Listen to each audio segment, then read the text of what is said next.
Okay, good afternoon, students. Those who are online, can you hear me?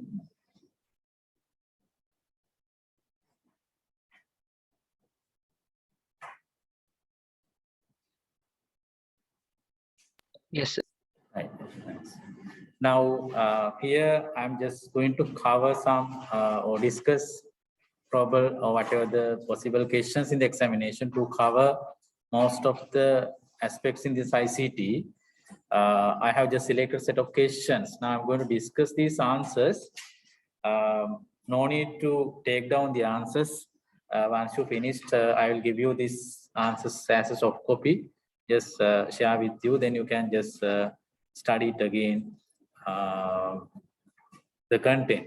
So, and again, if you want to have the recording also, I can provide it again if you want to study. So the answers no need to take down, but if you want any specific thing, you can just note down. Because what you have to do is you have the concentration or have the concentration on the lesson or to get some idea. But if you have any points that you want to take down, you can just take down. But it is better to have the concentration and then learn the things without just note down the things. I will give you all the answers after finish the class. So copy will be sent to you so that you can do the answers. Now, if you take the first question, that is, as you know, coming from the SDLC, that is System Development Life Cycle. Now, the first question is that ABC school has a manual student information systems. The principal wants to convert the manual systems into the web-based automated student information systems. As you know, SIS, Student Information System, is used to basically keep the students' information, like all the student details are there in the system. Most of the schools currently they have manual system. There are no software-based systems, but some schools currently they have the automated systems, web-based systems where the student details, names, and the other details, parent details, like everything's in the systems. And then we can quickly retrieve the information from systems in the automated systems. Then when you have the automated systems, it will be very fast and very quickly you can retrieve the informations. Now the first question is asking is the main element of the systems. Now we know system is a collection of subsystems. They are working together to complete specific tasks, that is systems. Like we have different systems, like we see the operating system, computer system, human body systems, like there are many systems. Now we know every system has mainly three components. What are three components? Input, process, and the output. Is that clear? The main three components for the system, remember, that is input, process, and the output are the main three column elements or the components of the system. Don't add the storages or anything for the system. And then list the difference between the manual systems and the web-based systems. Now, early days, most of the systems are manual. Like if you go to the bank, earlier in a bank, everything was done by manually. Interest calculation, everything was done by manually. But nowadays, everything is automated. So then you can just compare. If they ask to have this comparison or just write the differences, you can write the differences like this. Now, manual system and web-based systems. Now, remember in the exam paper, when you're writing the answers, one thing is you need to write very clear answers and don't write very lengthy paragraphs as when they ask to write the answers. Just have the point forms or have a table or have a diagrams. That is very important. Exactly when the examiner read your paper, he knows that this is what kind of a student you are based on your answer, the way you write the answers in the exam paper. So what are the main differences? As you can see, manual systems are very slow and very low accuracy, but doesn't need the power. That's an advantage. And less expensive, but it is very difficult to create the backups and cannot access online. But when it is the web-based systems, it is very fast and high accuracy. However, it needs power. Power is necessary. Maybe a bit expensive because often the hardware are very expensive and easy to create the backups. Why are we having the backups? If any disaster is occurred, you have to recover the data. So we know in a bank, all the day-to-day transactions are stored in another location, probably in the cloud or another location. Why? If any disaster is occurred, you are going to lose all the data. Therefore, your data is stored in another location. If any disaster is occurred in the location of the bank, your data is stored in another location safely. So that's the backup. Now, in the computer system, creating backups is very easy. But if it is a manual, creating backup is difficult. Either you have to have the photocopy machine or something is necessary to create the backups. Is that clear? With the automated system, creating backups are very easy. And the most importantly, when it is a web-based, remember web-based application, the main advantage is you can access to the resources from anywhere at any time. That is one of the big advantage of the web-based systems. Now, the next question is a bit important. Yeah, security also can be considered. Web-based systems are much more secure because of the very high sophisticated algorithms. List the data and the information that we can get from the web-based systems. Now we have this student information system. Now what are the data and what are the information you can retrieve? Now data is, we know it is something meaningless. Like you can get the student contact number, name, photo, parent details, like these are just a data. The teacher or someone can get the things from this information systems. But what are the information you can get? Now, what is the difference between the data and the information? Remember, if something information, with that always you can make a decision. With the data, you can't make a decision. So what are the information you can get? Like you can get the information like this, total number of students in this school, which is an important information for someone. And again, the students pass rate, that is also information. And again, let's say we want to get the student list where the students who have the more than 90% for the ICT subject for the grade 11 test. Now, this is an information. So that's the information you can get from the system. Is it clear? So that way you should be able to identify what is the data and what is the information.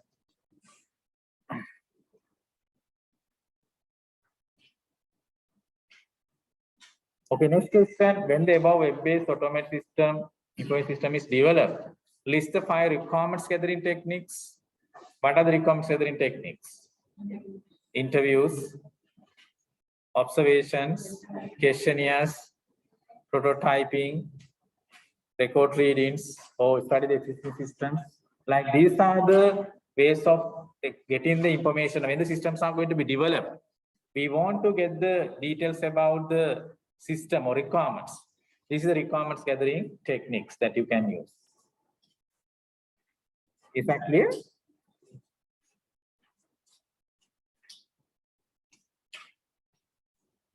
The next question, how do you select the program language for the coding in the above web-based automated system, student information system? Now, this is web-based systems. Therefore, we need to use the language either PHP or HTML with JavaScript. Like those languages should be selected because it's a web-based software development.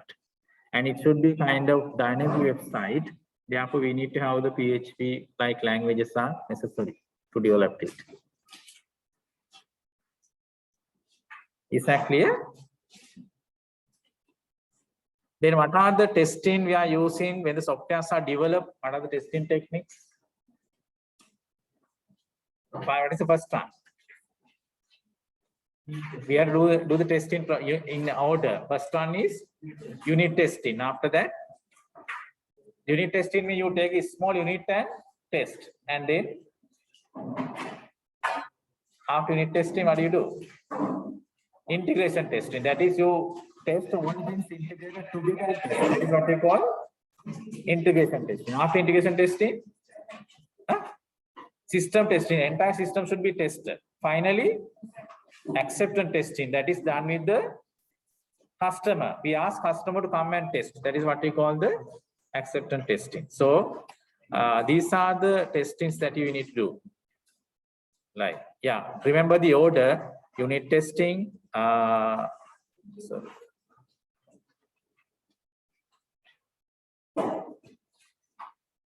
Yeah, unit testing and then the integration testing, system testing, and the acceptance testing. So those are the type of testings that you need to complete.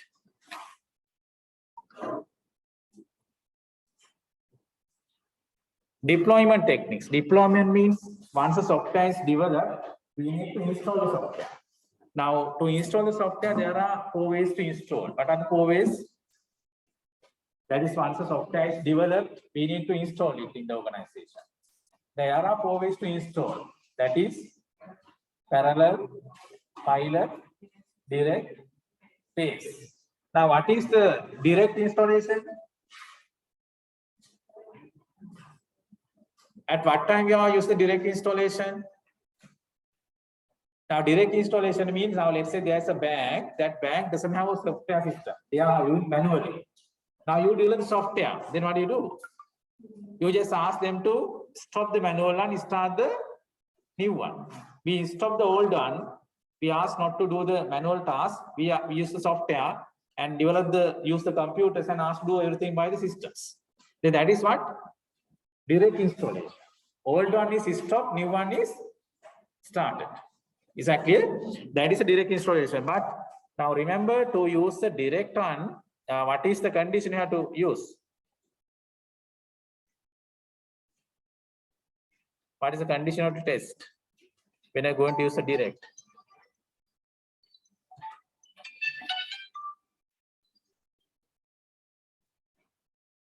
Hello. Yeah.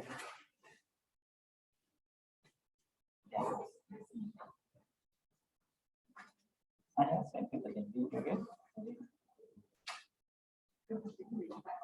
Yeah, I'm sending.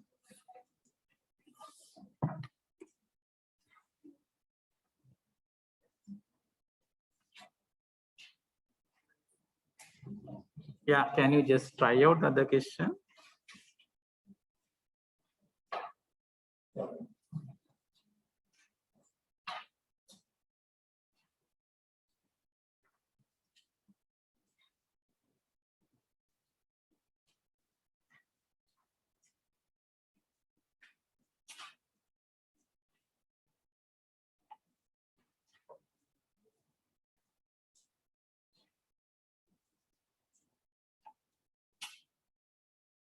Now, these are the 4 techniques: direct, parallel, pace, and pilot. Direct means we are going to install the software in the organization directly by stopping the old one.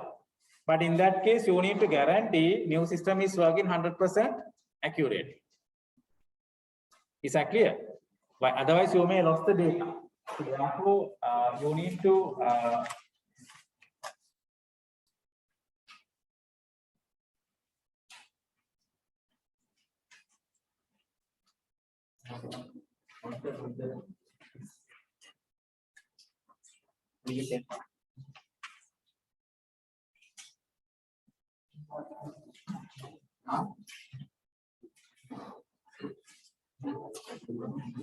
okay, now what is the parallel? Parallel means now we continue the old one and the new one both together. Why are we doing that? If you are not sure about the new system working 100% accurately, what we can do is you can use the both, old and the new one both. Is that clear? So then we have used the both parallel. After some time period, once you realize new one is working properly, old one will be stopped. But the parallel methodology will be very expensive because you run both parallel. What is the difference between the pace and the pilot? What's the difference? Now, pace means when the software is going to be developed, we develop the software pace by pace. We develop the first part and then install. After some time period, develop the second part and install the entire organization. That is what we call the pace installation. Because it's a very large software. In that case, we develop the pace by pace. We develop the software, install the first part. After some time period, you develop the second part and install. That's called the pace by pace. Is that clear? Then what's the pilot? Sorry. What's the pilot? Pilot run. We know we do the pilot run. So there, what do? We install the software not to the entire organization. Let's say there's an organization with large number of departments. And we install the software for one department and see the output, whether it's working properly. If it is working properly, we go to the other organization, entire organization. That is what we call the pilot installation. Is it clear? We install only for the part of the organization, and later we install the entire organization if it is successful. That is what we call the pilot installation. Then the next question, what are the reasons to have the maintenance in the system development? The last part is the maintenance. So maintenance are done because of 3 reasons. What are 3 reasons? New errors are coming, new requirements are coming, or new technologies are there. So you have to upgrade it. Is that clear? Because the new technology, you have to upgrade it. So those are the reasons, the answers actually. After some time, this is necessary because of new requirements, new errors, and new technologies.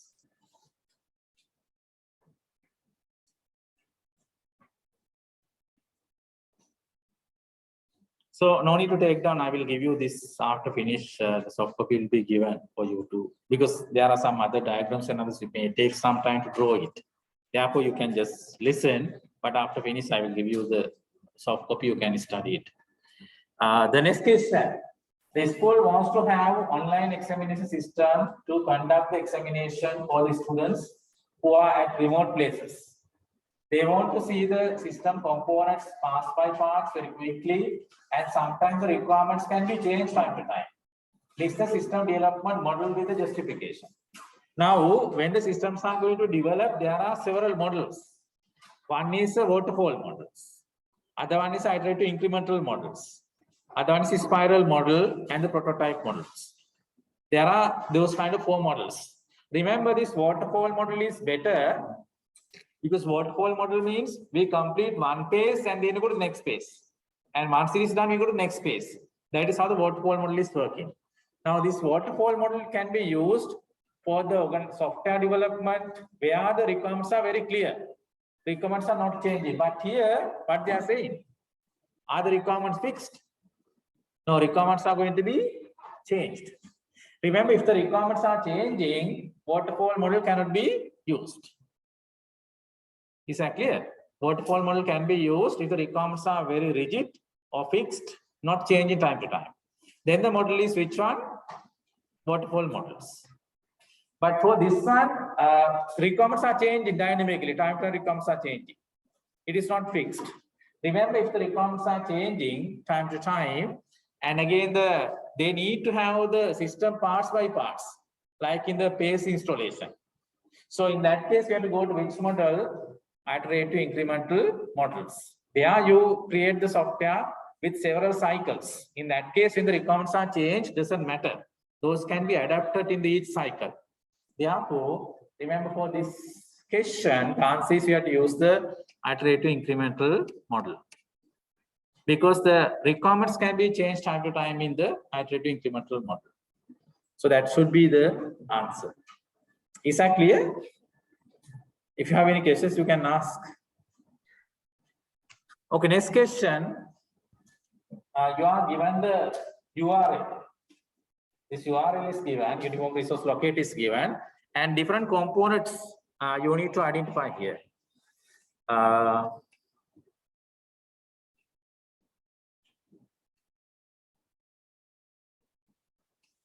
Yeah, these are the components. Now the protocol, what's the protocol?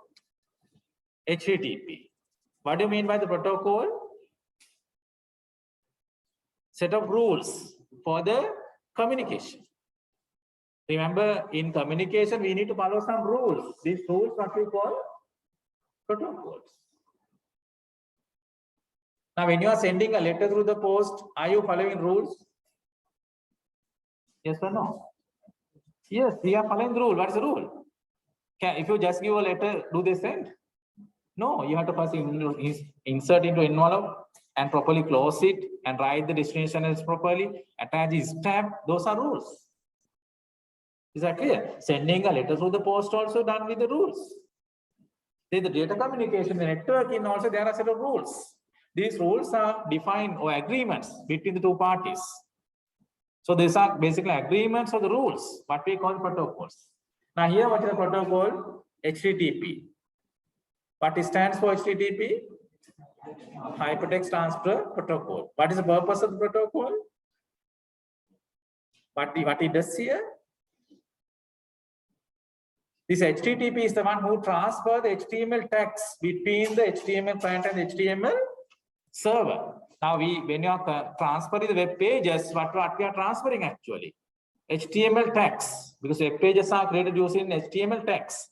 Transfer the HTML text between the client and the server is done by HTTP, Hypertext Transfer Protocol. Is it clear? Who developed it? HTTP, HTML, www, who developed it? Tim Berners-Lee. He is the one who developed. Is that clear? Okay, then what is the service? World Wide Web is a service. That is a service running on the internet. Exactly, it's a service running on the internet. So, which one developed first? World Wide Web or the internet? Which one developed first? Is the internet, is the World Wide Web? Huh? Internet is the first developed. Remember, first developed the internet. After that, Tim Berners-Lee developed the World Wide Web on top of the internet to provide the services. Then he developed the HTML language, web browsers, web servers, everything is developed by Tim Berners-Lee. That was done very recently. Internet was developed very earlier. Now that the World Wide Web is a service running on the internet. The domain name is that one, 64 bits LK. Top level domain is which one? LK or .com or .net, .org, .au, like that. That's the top level domain. And this is the part downloads ICT OL 2016. The resource name is that file, PDF file. Is that clear? Those are the components. Is that okay? If you have doubts, you can ask any question. Then, how many bits are there for the IP address? Remember, IP address, there are two versions, version 4 and version 6. This should be version 6. Version 4, how many bits? 32 bits. Version 6, how many bits? Sorry, it's not 64. 128. It should be 128 bits. Now remember, version 4 is 32 bits, version 6 is 128 bits. Why are we having two versions? Now we know our mobile number. How many digits are there? 10 digits. It is fixed. But after some time, these 10 digits may not be enough. After you have large number of telephone numbers, that 10 digits may not be enough. They have to increase it. So that has happened to the IP addresses. Initially, they thought how many IPs and how many bits are necessary for the IP address? 32 bits. They assume it is okay. But now they realize it is not enough. We have more, because what is the purpose of the IP address? To identify each computer in the network. Now in mobile phone, you identify each mobile phone by the mobile phone number. Is it clear? Similarly, in the internet, each computer is identified by this number, what we call IP address. But initially they thought 32 bits are enough. But later they realized 32 bits are not enough. Then how many IPs you get with the 32 bits altogether? How many IPs you get? You get maximum 2 to the power 32. Because you have the 32 bits. Remember, maximum you get how much? 2 to the power 32. Now people realize this is not enough. Therefore, now we are working with IP version 6, which is 128 bits. Is that clear? Currently, we are working with IP version 6, which is 128 bits. So, then why are we using this dotted decimal notation in the IP address? Because IP address has how many bits? 32 bits. Now, generally, we are studying the 32 bits. Now, IP address is 32 bits. Now we know in a telephone number, we have 10 digits. Can you remember these 10 digits always? No, we can't remember all of them actually. All these telephone numbers we can't remember. Exactly. That is how many digits? 10 digits. Now IP address has how many bits? 32. If I could remember 32, do you think it is easy to remember? No, it's difficult. It's difficult. Now, in that case, what do? We convert this into 4 components. Now, if this is IP address, which has how many bits? 32 bits like this. And we divide this into 4 components. Then each one gets how many bits? 8 bits, 8 bits, 8 bits. Then altogether how much? 8 into 4, 32. Then you have studied how to convert binary to decimal. You learned that one. How to convert binary to decimal. Now you can convert this binary number to decimal, that is equal to how much? 240. And you can convert this into decimal 15. You convert this into decimal 0. You convert this into decimal 255. Then we are keeping this IP address in this format by using the dot. In general, we read the IP address in that format. That is we call as dotted decimal notation. Then why are we using dotted decimal now? This IP address, normally we read like this. We read like this 240.0.255. This is how you read the IP address. Now, why are we using this dot decimal notation? Because this number is easier to remember than these 32 bits. That is why the answer for this, why does IP address is written using the dot decimal notation? Because it is easy to remember than the 32 bits. Is that clear? Because otherwise it is difficult to remember the IP addresses. Normally IP addresses are coming like that. So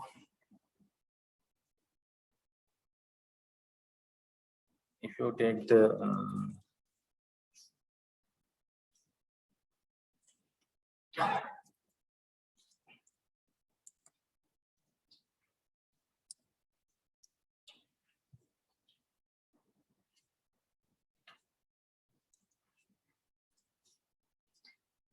you can see, and now these are the, for the Google, these are the IP addresses in IP version 4. You can see it is coming in that format. Can you see that? Dot decimal notations. We are using that dot decimal notation for what? Because it is easy to remember than the 32 bits. Is it clear? So then that is what we call dot decimal notation. This is how normally we keep the IP addresses with 4 components. Then you should remember the IP address, the maximum value you can get how much? 255. In IP address, you should not get number larger than how much? 255. Because when all the 8 bits are 1, which is equal to decimal how much? 255. Is it clear?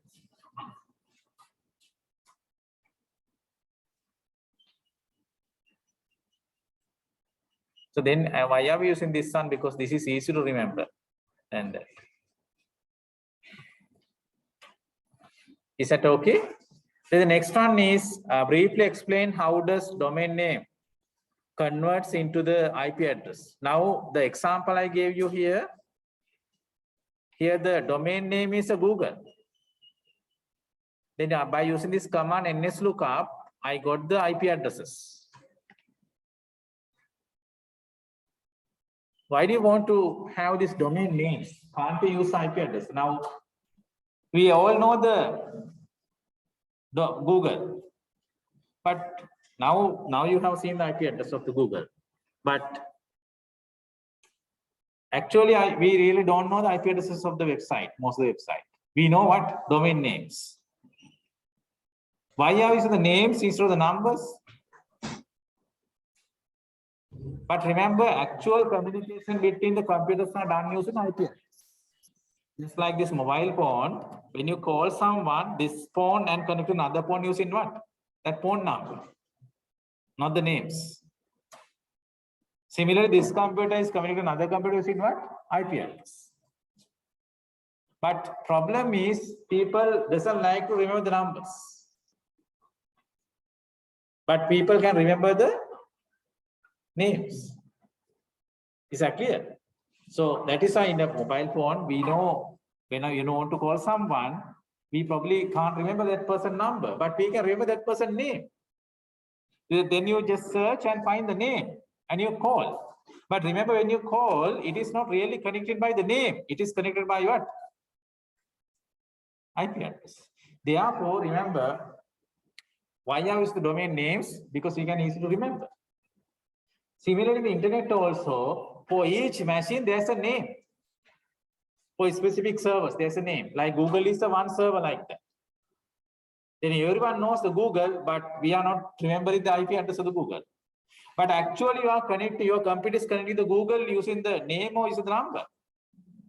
Using the number. But we don't see the number. We don't see the number.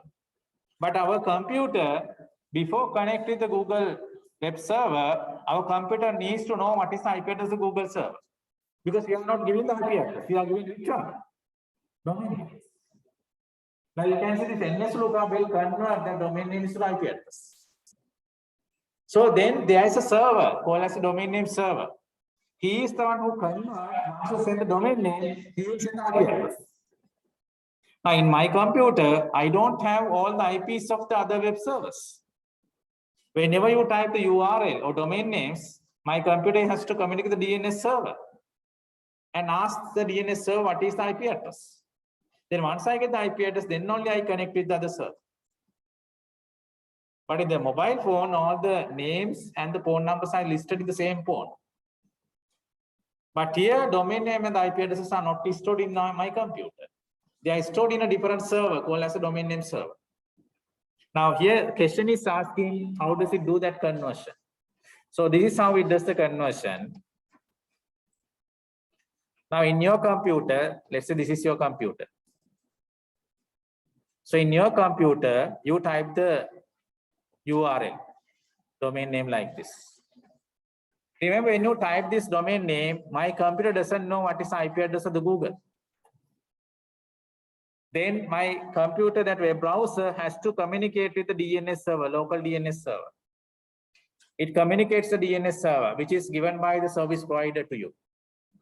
Then it connects with the DNS server and asks, what is the IP address of the Google? If this one knows, he will send the IP. Is that clear? If this local DNS server knows the IP, he just sends the IP to you. Now, if I know the IP address, then I can directly communicate the Google server. Here, this is the Google server, and download the web pages. But there are situations this server doesn't know that IP address. Then what he will do? He will forward to the next available DNS server and ask from that one whether you know the domain name, IP address of this google.com. Sometimes he also doesn't know. Then he will send to the next one.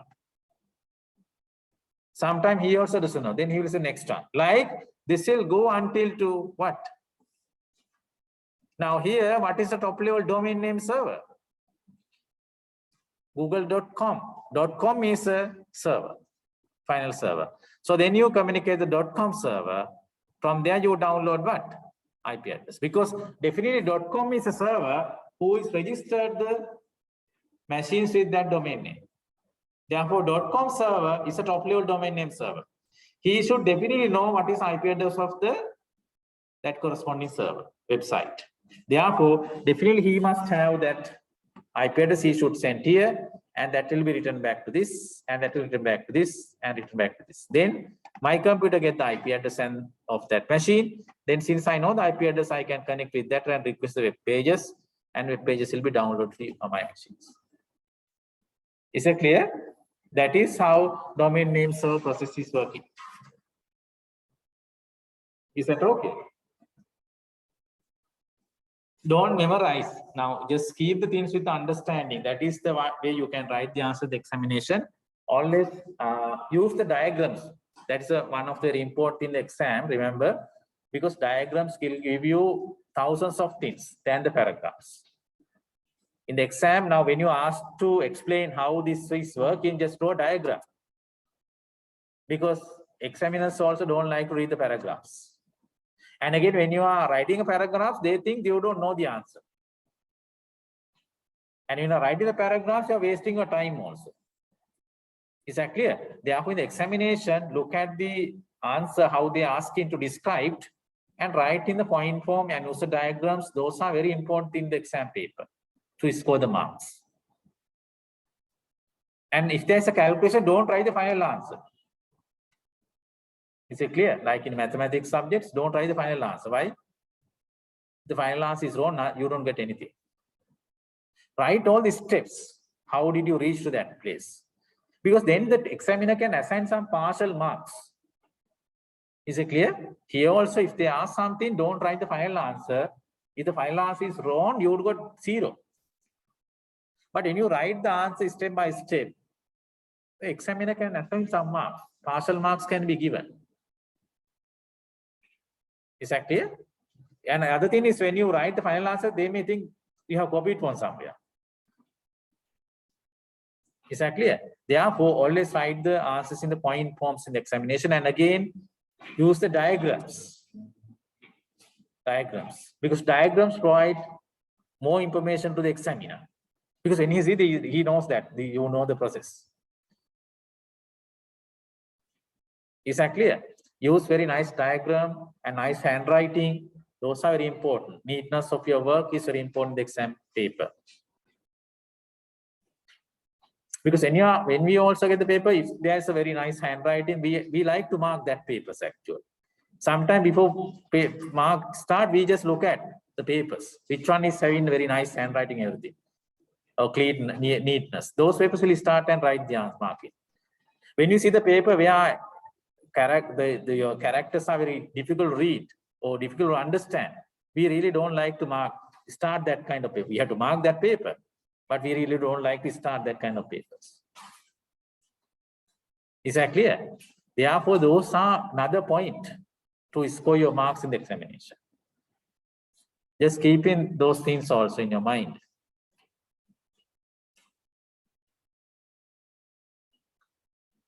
Okay, then the next one is this protocols purposes. Now we have set of protocols, HTTP, Hypertext Transfer Protocol, TCP/IP. What is stand for TCP/IP? Transmission Control Protocol, and IP, Internet Protocol. Now this is the main protocol to create the communication between the client and the server machines. In the internet, remember, in the internet, main protocol is a TCP/IP. TCP is a very reliable protocol that is used to create the very reliable connections between your computer and the other computer. The connections are very reliable. TCP, very reliable protocol. When you come to the advanced level, you learn how you create this reliability in the TCP, Transmission Control Protocol. There are a lot of algorithms developed to make it reliable. So then this is to create the, I forgot that, create the reliable connection between the computers. FTP, File Transfer Protocol, to transfer the files between FTP client and FTP server. SMTP, what is stand for SMTP? Simple Mail Transfer Protocol, that is used to transfer, send and receive the emails with you and the email server. ICMP, Internet Control Message Protocol, that is used to transfer the control message from the errors. Now some instant this network cable can be disconnected. Some instant other computer may be shut down or crash. Like these error messages will be transferred by the ICMP. Is that clear? And list the 5 services on the internet. Remember, main service is which one? In the internet, main service is the World Wide Web. After that, email is a service.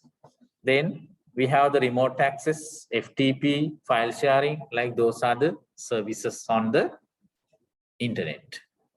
Is it clear? Remember, this web browser, search engines, like those are coming in the World Wide Web. Those are coming the World Wide Web. After you develop the internet, then the World Wide Web is developed later. After the World Wide Web, other services are available.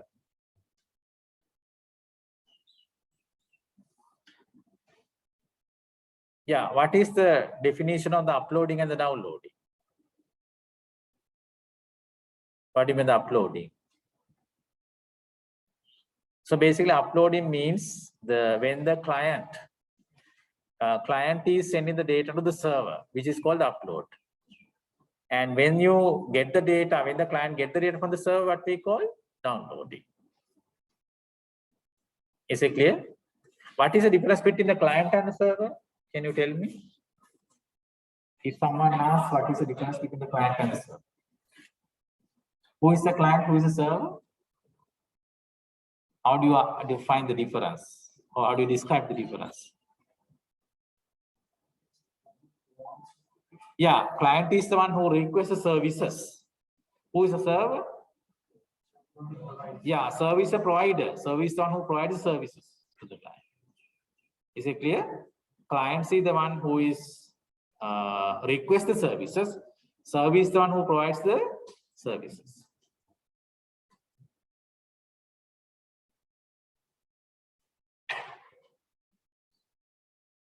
Next one, can you map the two columns, A and B?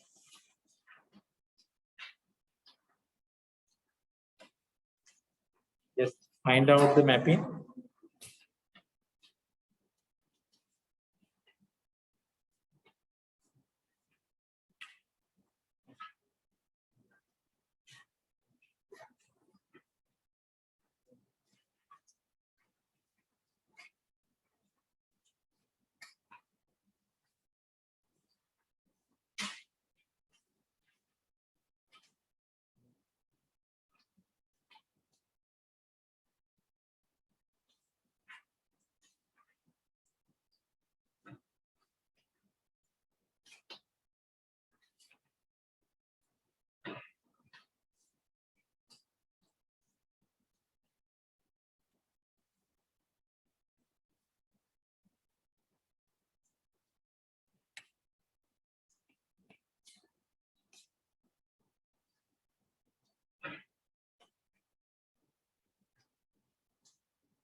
So I think it is very easy one. What's the mapping? You can just match the two columns.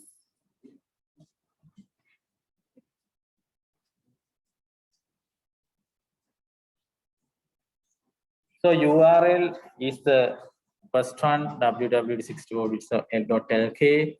IP address, dotted decimal notation 192.160.0.100.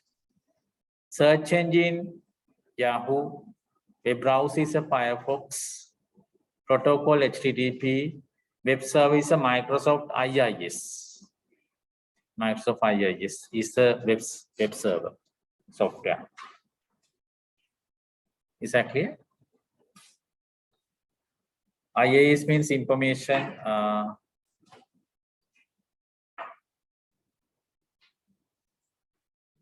can't remember.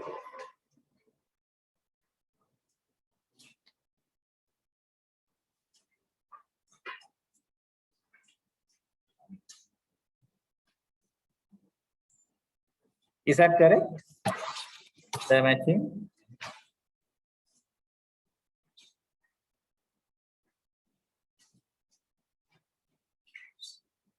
Okay, next question. List the two applications of the logic gates. What are the applications of the logic gates?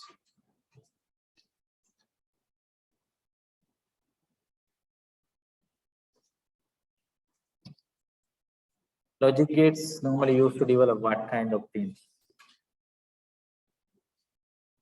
We used to develop, if you take the alarm systems, now this in-house burglar alarm systems, can be developed. And again, if you do the traffic light systems in the road, that is also working in the logic gates.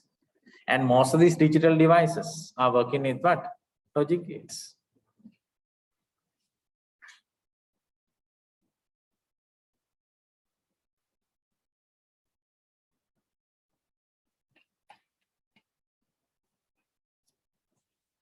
Is that clear? Now the next question, you are given the truth tables. But you are asking the Boolean expression.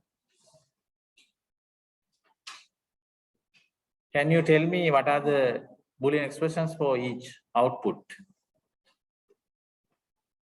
Now the truth table is given. We want to get the expression for the output.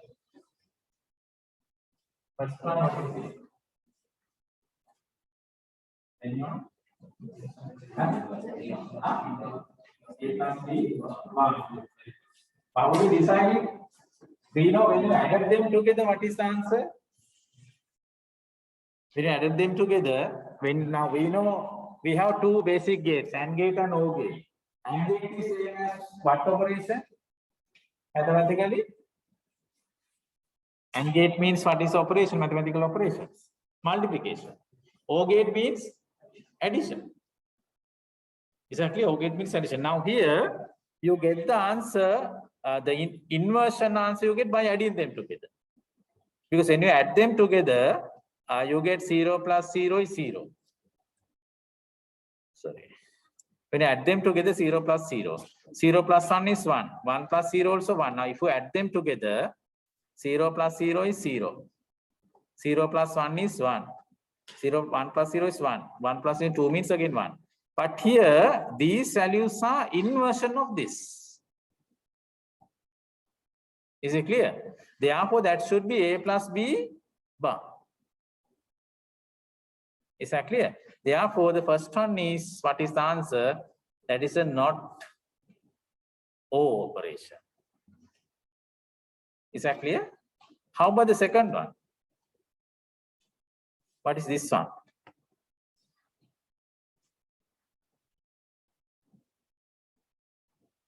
That was very straightforward. If you think, can you see the difference? 0 will be 1. 1 will be 0. 0 will be 1. 1 will be 0. That means, what is it? Not B. Not B. So, the answer is, first one is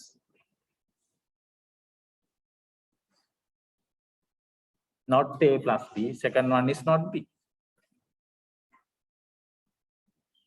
Yes.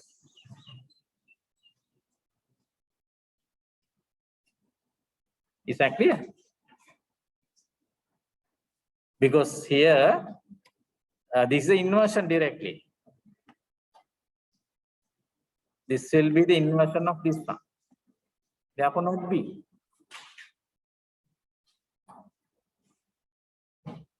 Is that clear?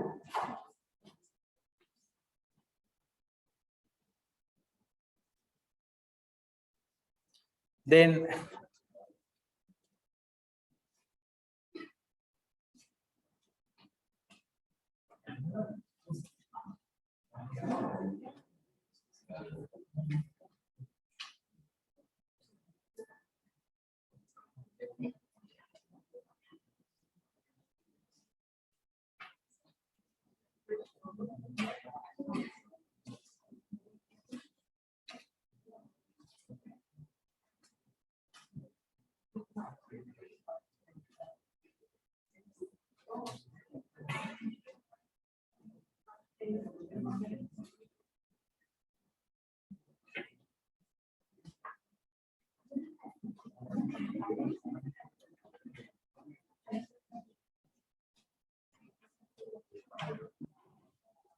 now why are we calling this NAND and the NOA universal gates?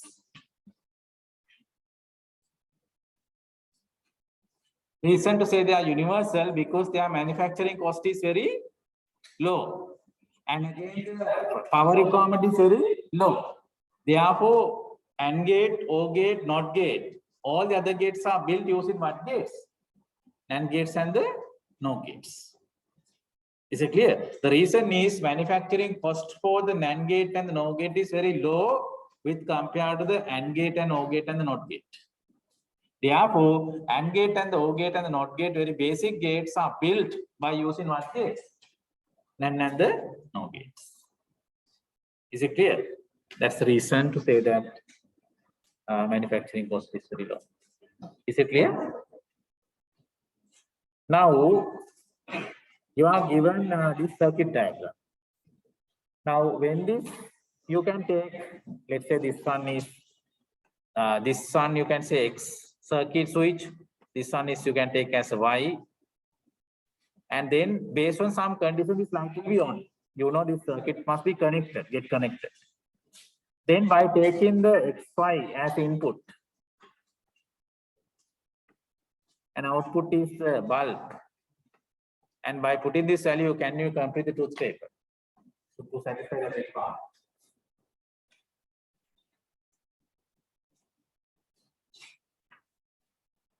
The circuit must be connected.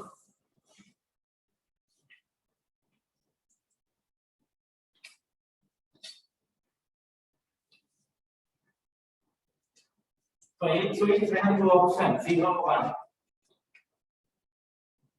We have two options, 0 and 1.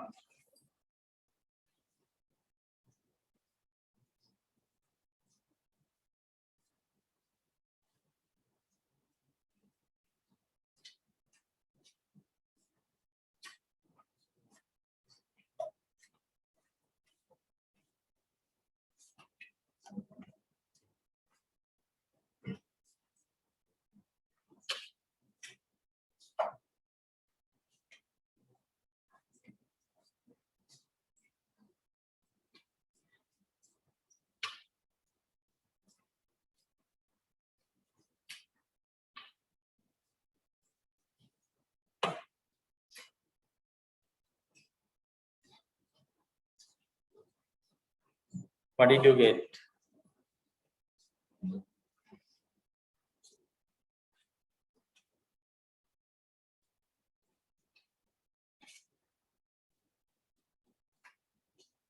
You have to think, now the light will be on when the entire switch is connected. Now this situation is okay because here when this is one circuit will be connected. That means when it is 1 and 1, light will be on. Is that clear? But if you take this one 0, this one 1, that means this one is connected to here. And this one is connected here. In that case, if the circuit get connected, no, then the light will be not on. Is that clear? But when this is 1 and 0, all the same, then also will be 0. But when the both are 0 levels, this will be 0, this also 0. Then also circuit is connected. Then the output will be 1. Is that okay? That's how to think.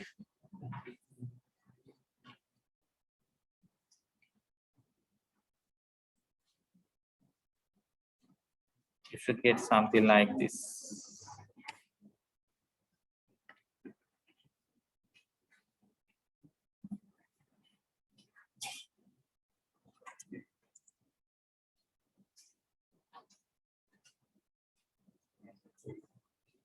Your truth table should be like this. Is that clear? Because when this, when the A, let's say this is A, if the A is here and this one is here, then what happens? Circuit is not connected. So this one comes here and go to here, and this will go there. Another one is here. Other one is here that goes like this, but the circuit is not connected. Then the light will not be on. That you have to think. Is it okay?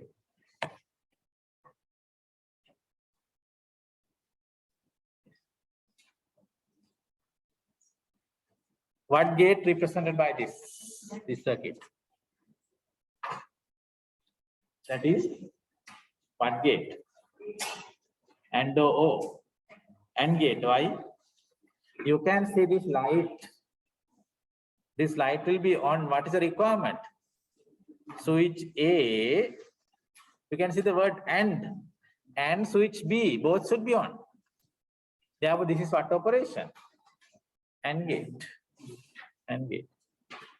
Is that clear? That is fine.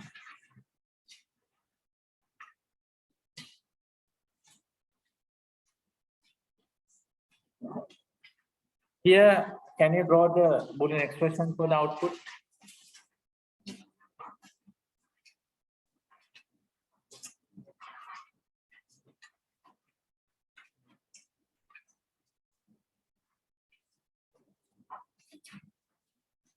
Just take it over. We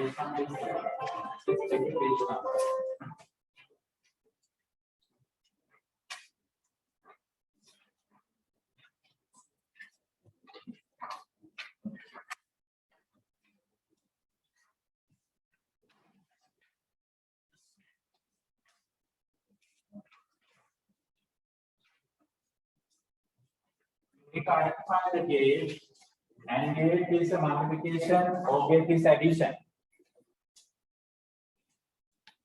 So you need to identify the gates. This is a NOT gate, we'll put a bar. This is AND gate, multiply. This is a OR gate, addition. And then NOT. This is again multiplication and then NOT. This is addition. OR gate means addition. So basically you have to identify those.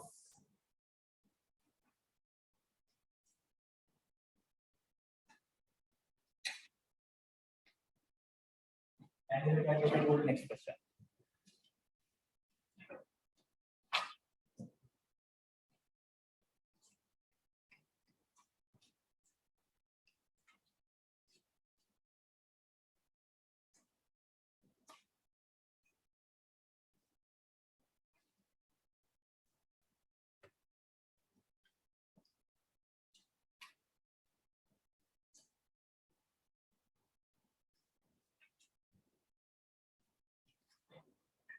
Did you get this answer? X bar y plus x bar y into y plus bicep, y plus bar. Is that correct?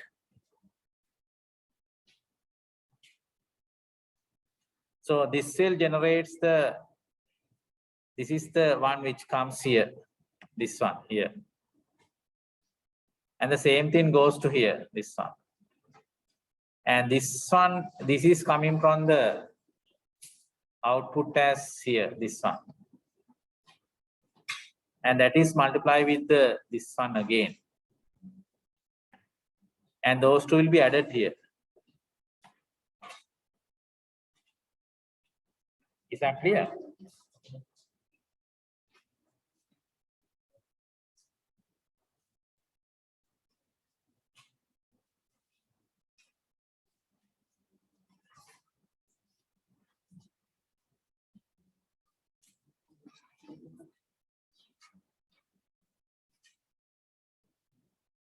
Oh, any doubts?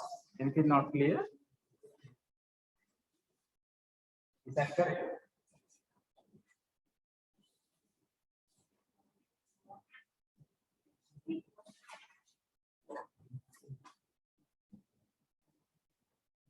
Ah, yes.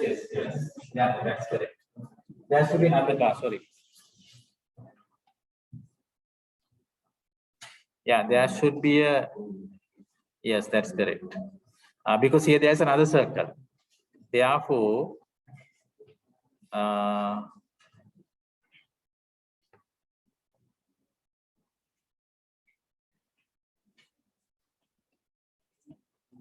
this should be inserted into another bar. Like this. Is that correct?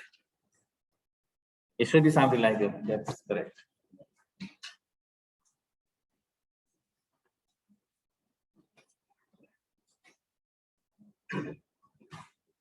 Is that clear?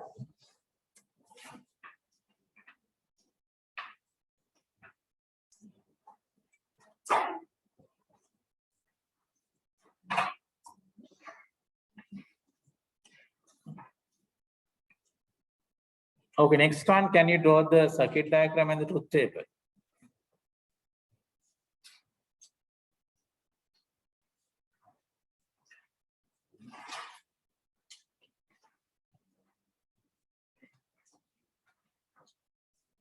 A, B bar, plus A bar, B.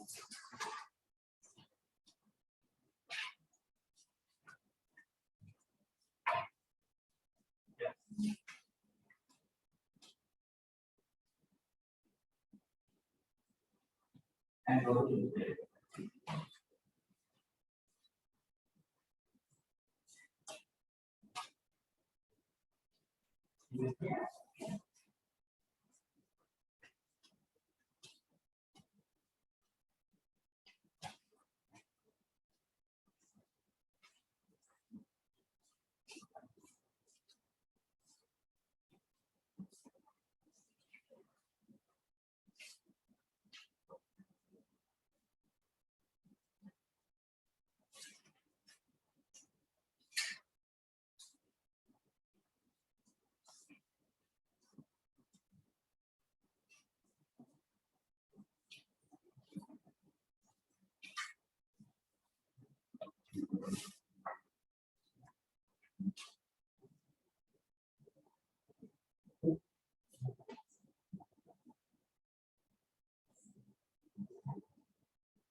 So you should get the diagram like this.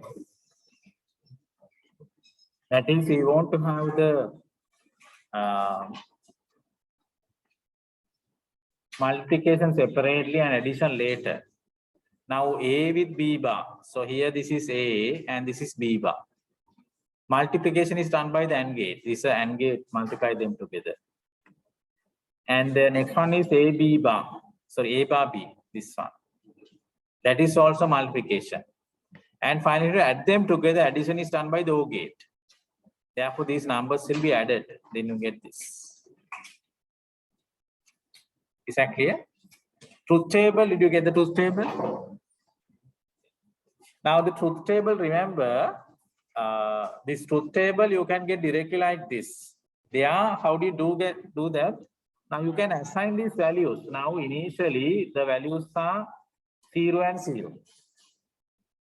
Exactly, both are 0 and 0. Then when you put 0 here, this part will be 0, entire thing will be 0 because multiplication. When you put 0 for the B, entire thing is 0. Therefore, answer will be 0. Is that okay? Then the next one is, what is the next input? A is, we just take this as A is 0, B is how much? 1. A is 0 means when you put 0, this part will be 0. But when you put 0 here, not 0 means how much? 1. B is how much? B is 1. 1 into 1, how much? 1. Therefore, answer will be 1. Is that clear? You can assign the values to this and calculate.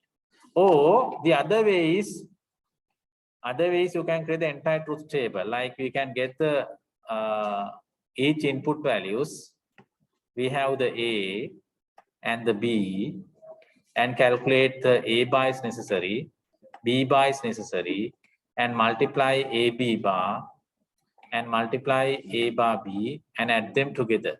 So that will give you the final answer. You can do that way also. That is, you have the inputs.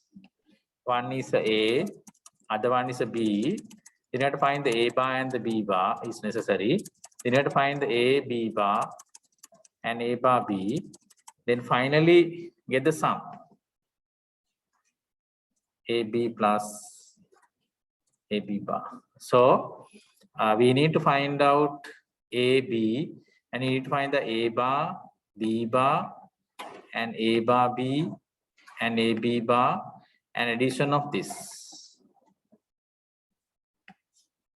So then you have to get the input values. Input values are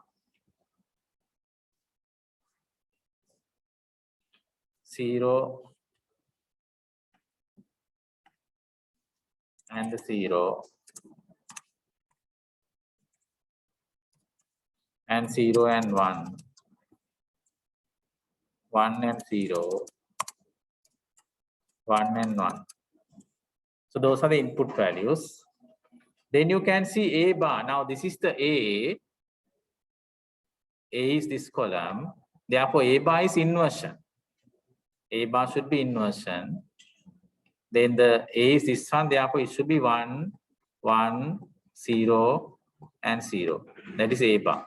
B bar, this is the B. 0 becomes 1, 1 becomes 0. 0 becomes 1, 1 becomes 0. Then the A bar B means these two must be multiplied. Then 0 into 1, 0, 1 into 1, 1, 0 into 0, 0, 1 into 0, 0. Then A, B bar, that means these two columns should be multiplied together. 1 into 0, 0, 0 into 1, 0, 1 into 1, 1, 0. Then finally, to get this answer, these two columns should be added. Then 0 plus 0, 0, 0 plus 1, 1, 0 plus 1 is 1, 0 plus 0. Then you get the same answer like this. That's another way to create the table. Is that clear? Okay. Okay, next question. You need to carefully read the requirements, that is basically conditions, and just draw only the truth table. We need to draw only the truth table. Can you draw the truth table?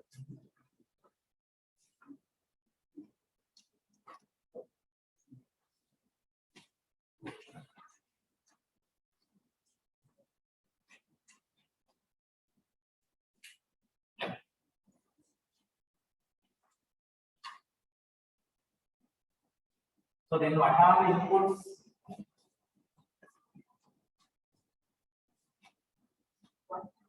Yeah, volume, temperature, and the speed. Those are the input columns. And output column is just X.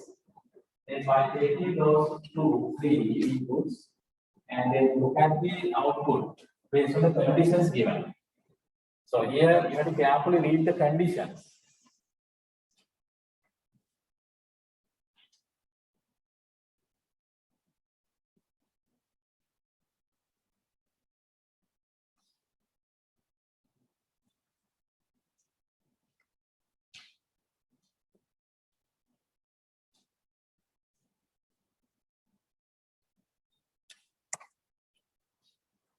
These are the conditions very carefully you have to read. Based on that, you have to draw the truth table.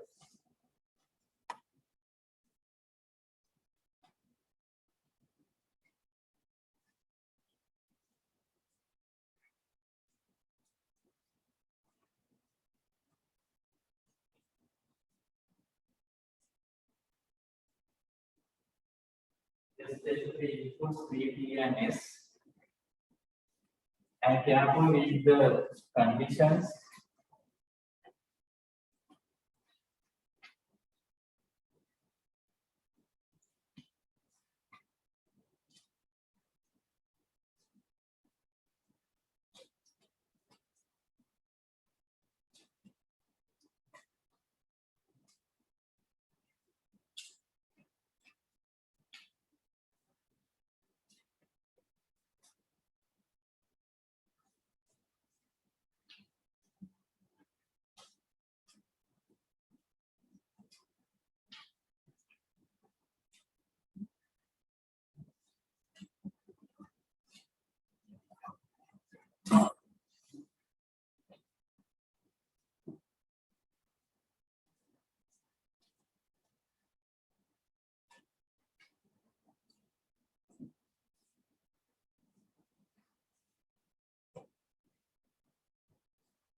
Yeah, somehow reached the answer.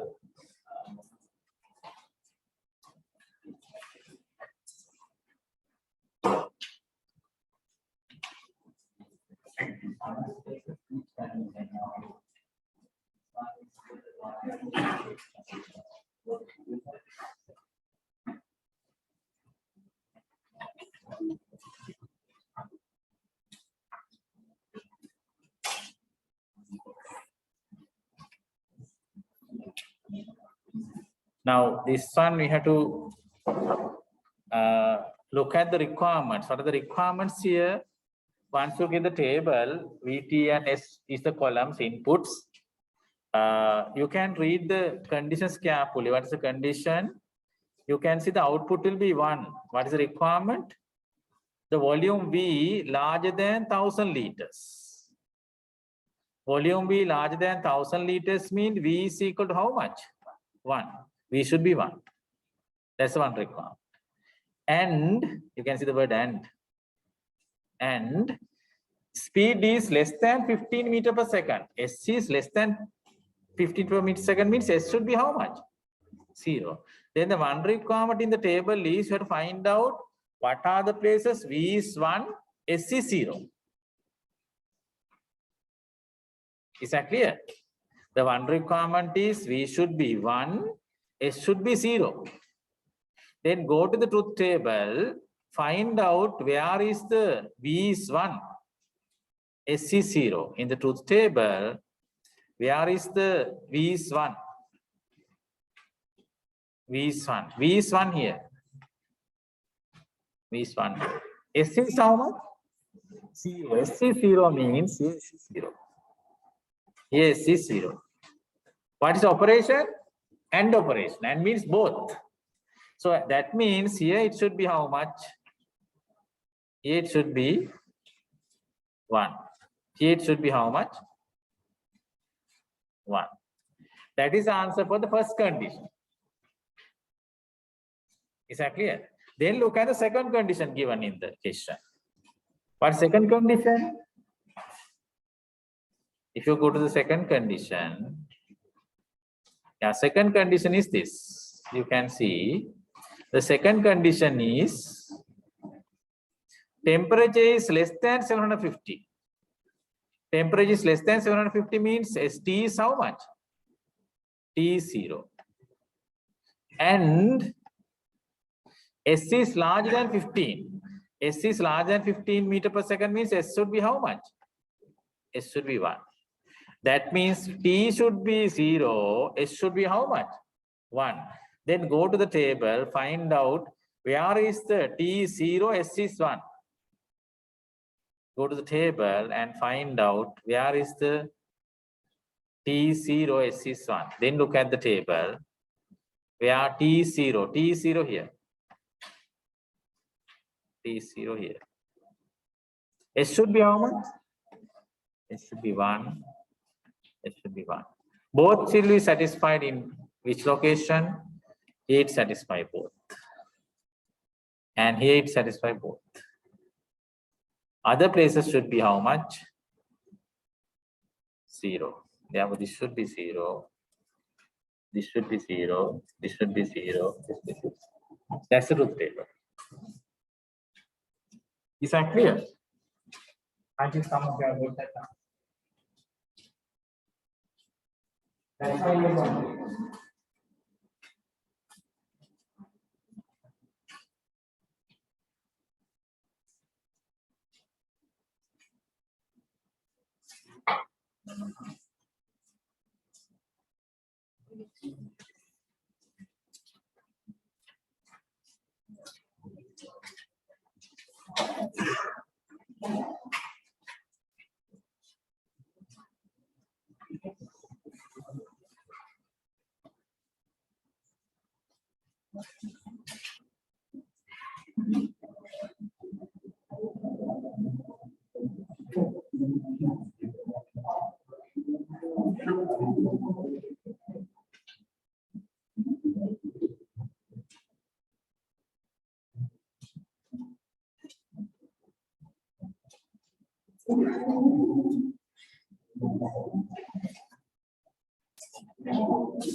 Is that clear? Any questions?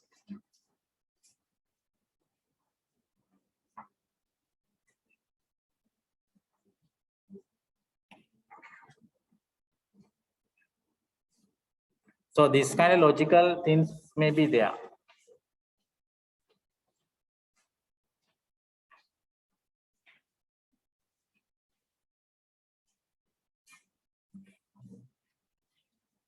Okay, then briefly explain the following terms. What is firmware? The firmware means the software is stored in the ROM. The software stored in the ROM, can you modify? Can you change? No, we cannot change. Since we cannot change, that is firm. That is what we call the firmware, which cannot be changed. ROM, read-only memory. That is the memory where normally programs are stored, but this program cannot be changed, modified. Are the viruses are affecting to them? This program is stored in the ROM? No, because viruses cannot change the content in the ROM. It is fixed firmware. BIOS, what is BIOS? Basic input output systems, which will do the startup process in the when you click the start button of your computer. Liveware, the people or users who operate in the computer system. Cache memory, a memory which is used to store the data, which are used very, very frequently. Go to the cache. Because now inside the CPU, what are the main components? ALU, CU, registers, level 1 cache or primary cache. Then outside the CPU, there are two more caches, level 2 and the level 3 or secondary and the tertiary. Then we have the RAM. Why are we having the cache memory even there's registers inside the CPU? Remember, registers are the fastest and the smallest memory in the computer. Now, most of the time when the computer programs are executing, registers will be full. Why? Registers are very large or small? Very small. However, very fast. Registers are the fastest memory, but very small. Therefore, most of the program cannot be stored in the registers. Register will be full. Then what do? We go to the cache. We'll keep the data in the cache. But we are not going to keep everything in the cache. Cache is also very small. Then what data is going to be stored in the cache? The data which is used again and again, very frequently used. Is that clear? Now in your table in your home, you keep something very close whenever you are going to use it again and again. But the things you are not going to use very frequently, you keep it away. Doesn't matter. But the things you are going to use again and again, you have to keep it very close by. Cache memory or something like that. The program which are going to be used again and again will go to where? Cache memory. Is it clear? Because cache memory means kind of fast memory, but that is also very small. You can't keep all the data in the cache just like a hard disk. Hard disk is a very big one, but very slow. Cache memory is the fastest memory with compared to the registers are second fastest. However, register cache was very small. Therefore, all the program you are running, you can't save in the cache. Why? Cache also is small. Therefore, what should be stored in the cache? The data or program which are going to be used more frequently, again and again, that will go to the cache. So that you can get, the CPU can get it immediately again and again. That is the purpose of the cache memory. Is it clear? The next one is boot up process. Briefly explain the booting up process in the computer. Now in computer, remember, this diagram will give you some information about the booting up process. That is, in computer, you press the start button. You press start button. Whenever you press the start button, that will send the signal to the power supply saying that you need to start the computer. And power supply will send the signal to the CPU to wake up, CPU to start the work. And CPU directly go to the ROM. Go to the ROM. Is that clear? And from the ROM, we'll take the program name as a BIOS. BIOS. What is it? Basic Input Output Systems. And this BIOS program will run a program name as a POST. This program will be executed. POST. POST means power on self-test. What it does, it will check whether keyboard is working, mouse is working, hard disk is working. It checks everything is working. Is that clear? Is it clear? It checks whether all the parts are working. Not only that, they collect all the details also. All the configuration will be collected. How much the memory size, how much the cache size, how much hard disk size, everything will be collected. And after collect all these details, there's another memory called as CMOS. What it stands for CMOS? Complementary metal oxide semiconductor memory, which is working in the lithium battery. Here we store the current configuration, that is how much memory size, how much hard disk size, what devices are there, like all the configurations are stored here. Then the details you collected by the POST and the current configuration stored the CMOS will be compared them together, whether they are matching together. If they are not matching, then generates error message with the beep sound. Is it clear? It generates a sound. Why does it generate sound when there's error? The sound says something is wrong. Is that clear? But the problem is, how do you know what is the error? You can find the error, it will be displayed on the monitor. Error will be displayed on the monitor. This error is there. Mouse is not connected or memory is not working, hard disk is not connected. Like this error will be displayed on the monitor. Then you know the error. What happened is the monitor is not working. Then how do you know the error? Because monitor is not working. Then you can't see the monitor. Then you can't see the error. That is why there is a sound. That sound is not the same sound for the errors. If the keyboard is not working, one sound. Mouse is not working, another sound. The hard disk is not working, another sound. Very experienced people, when they hear the sound, they know, okay, this machine has this error. It's a code, sound code actually, called the beef code. It's a code. From that, when you hear that code or sound, the experienced people know that, okay, this error is because of that. Is it clear? To identify that error, that sound is there. But if there are no errors, what happens? If there are no errors, we go to the ROM again, we load the bootstrap loader. This will be loaded. And that will be executed. And that will go to the hard disk, find the boot blocks, load the operating system, and start the OS. Then only Windows Linux are running. That is a booting up process in the computer. Is that clear? So that is how in general computer is booting up. Starting up process or called as a boot up process. Is it clear?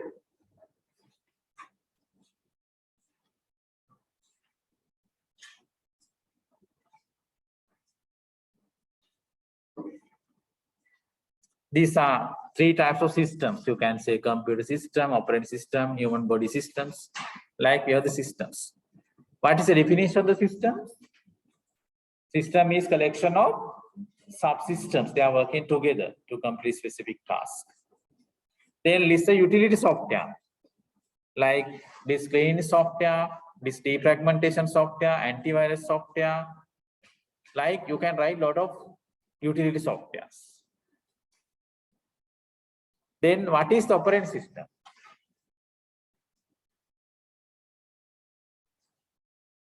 It is a system software.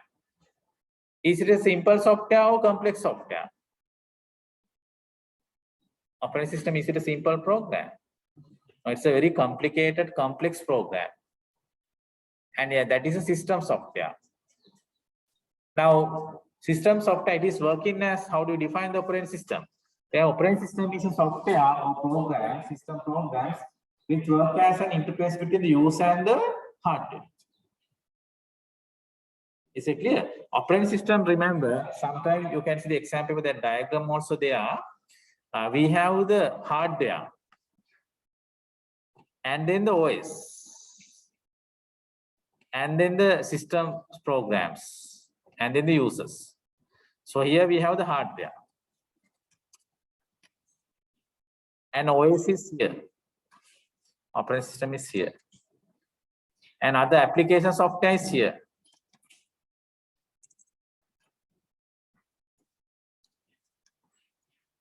Application software is here. And the user is here. So this operating system, remember, it works as a layer or interface in between hardware and the user. Why are we having this layer? Operating systems? Yes, communication is very easy because now in our computer, we know different hardware. We have the CPU, RAM, IO devices, like different devices. Now, when you are working with the computer, have you seen the CPU execution? How do we know which programs currently running by the CPU? Can we see that? No. Have you seen the memory allocation? What memory is free, what memory is allocated? When you save the file, do you know in the hard disk which location these files are going to be stored? No. Then why we don't know those? Because this operating system is hiding all the complex part of the hardware. Is that clear? That is why we say it is working as an interface between the user and the hardware. Because this operating system is hiding all the complex tasks, providing a user-friendly environment to you. Is it clear? So then you can see operating system provide very user-friendly environment for you to execute and develop the application very conveniently and efficiently. So that is the definition of the OS. So then operating system hide all the difficult components in the hardware, providing very user-friendly environment. Is that clear?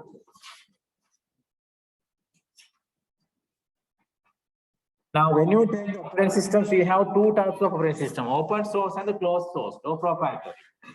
Now, what do you mean by the open source?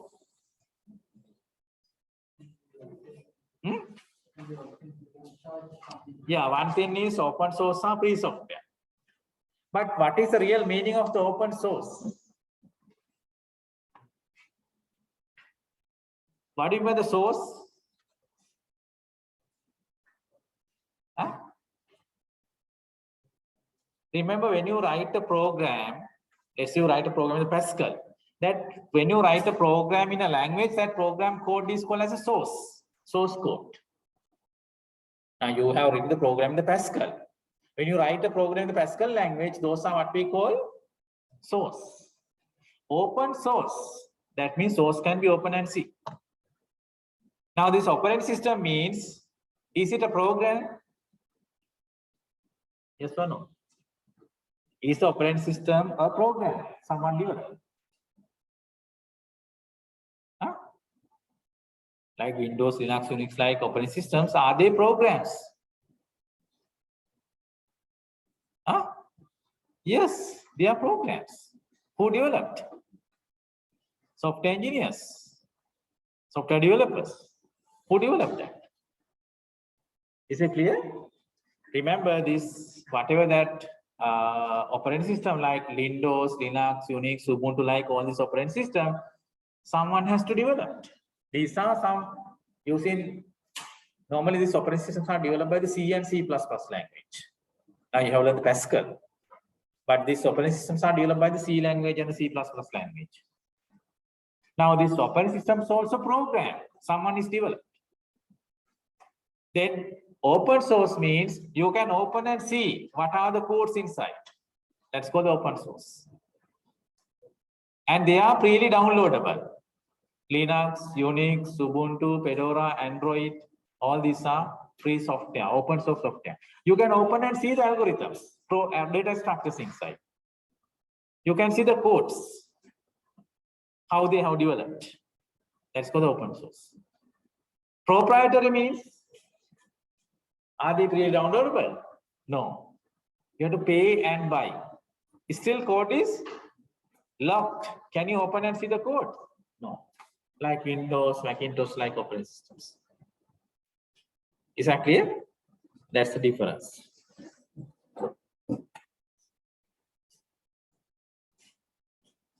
Then explain each and give example. Single user. Single user means one user can run one application at a time. That is example is Microsoft DOS. Only one user can operate the machine. He can run only how many applications? One application. Multi-user means more than one user can work with the computer. Different profiles will be maintained for each user. That is the Linux and the Windows server. Multitasking. What is multitasking? It will run many applications concurrently. Now, our computers are they multitasking? Yes or no? Yes. Once you start your computer, you run the several things. You run the web browser, you play a game, you listen to a song, you go to the internet, email, several things you run together. That is what multitasking. Most of the current operating systems are multitasking. Real time is a bit different because their time is very critical. You need to complete the works on time. That's called real time. Real time. Like ATM machine is working in real time. Completion should be done on time. That's why the real time. If you take the traffic light system, real time. Time is very critical. There can't be delay. The traffic light system, if it is delayed, that will be a big problem. The one side is delayed. On time, completion should be done. If you take weapons, they also have the operating systems. Some of the weapons. That also real time. There can't be small delay. Small delay, you lost the target. Is that clear? That's what we call the real time system. Time is critical. On time completions are necessary.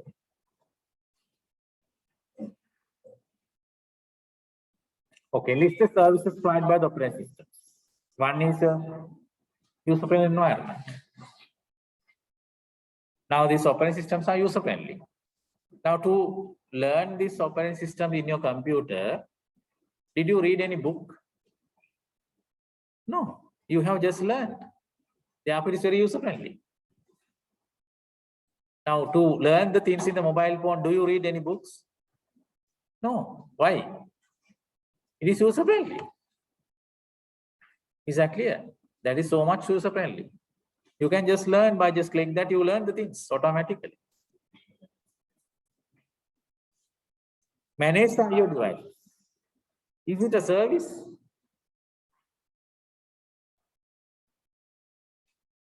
Now what happens when you connect the mouse? If it is not it is not accepting the machine. When you press the key, if it is not accepting, what happens? Can you do the anywhere? No, you can't do anything. You connect the pen drive. If it is not identified, can you read the file in the pen drive? No. Therefore, they are services actually. Now you are working the CD, DVD, pen drive, hard disk, a lot of devices. Are they having the same technology? No. CD, DVD is working with laser beams, laser technology. Hard disk is working with the magnetizations. Pen drive is working with the solid state. That doesn't have any rotational parts. Because CD, DVD, hard disk, all are rotational devices. But pen drive doesn't have anything rotate. It's a solid. Their technology, their accessory speeds, everything is different. But when you're going to open the file from the CD, when you're going to open file from the hard disk, when you're going to open the file from the pen drive, do you see any differences? No, same interface. You just click the icon and open the file. That's a service. If it is not given that kind of interface, you can't do anything. Is that clear? Once you insert the CD, if it is not detected, if it is not showing the icons to open it, you can't do anything. It's a service given by the operating systems. Is that clear? Okay, then what are the main components inside the operating systems? Now, operating system, all system has subsystems. Now the question is asking what are the subsystems, so components on the OS. We have one subsystem to manage the memory, another subsystem to manage the files, another subsystem to manage the input-output devices, another subsystem to manage the hard disk, another one to provide the protection and security, another one to provide the network ability. Like there are more components. Those are providing different services in the OS. So what are the main components? These are the main components.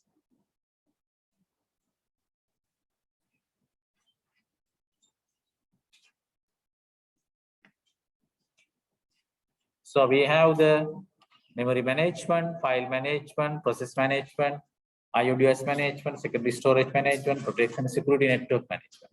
Like these are the components inside the OS. Those are providing different services. Is it clear? Those are the main components.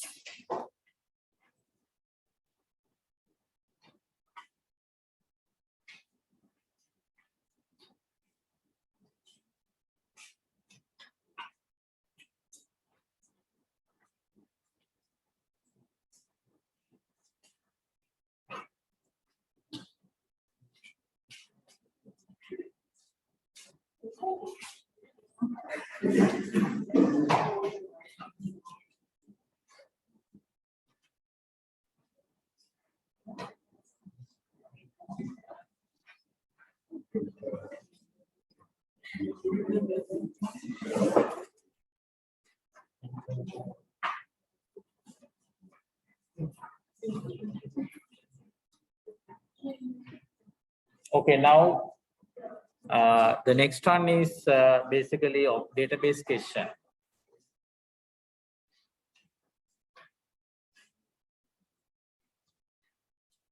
Now here, the first question is what is mean by the composite primary key? Now first tell me what is a primary key in a table? Yeah, it is a column which can be used to identify something uniquely. Example, ID card number, exam index number, vehicle registration number, like those are unique. Unique means cannot be duplicated. Like with the ID card number, can there be two people with the same ID card number? No. Can there be two students in the examination the same exam index number? No.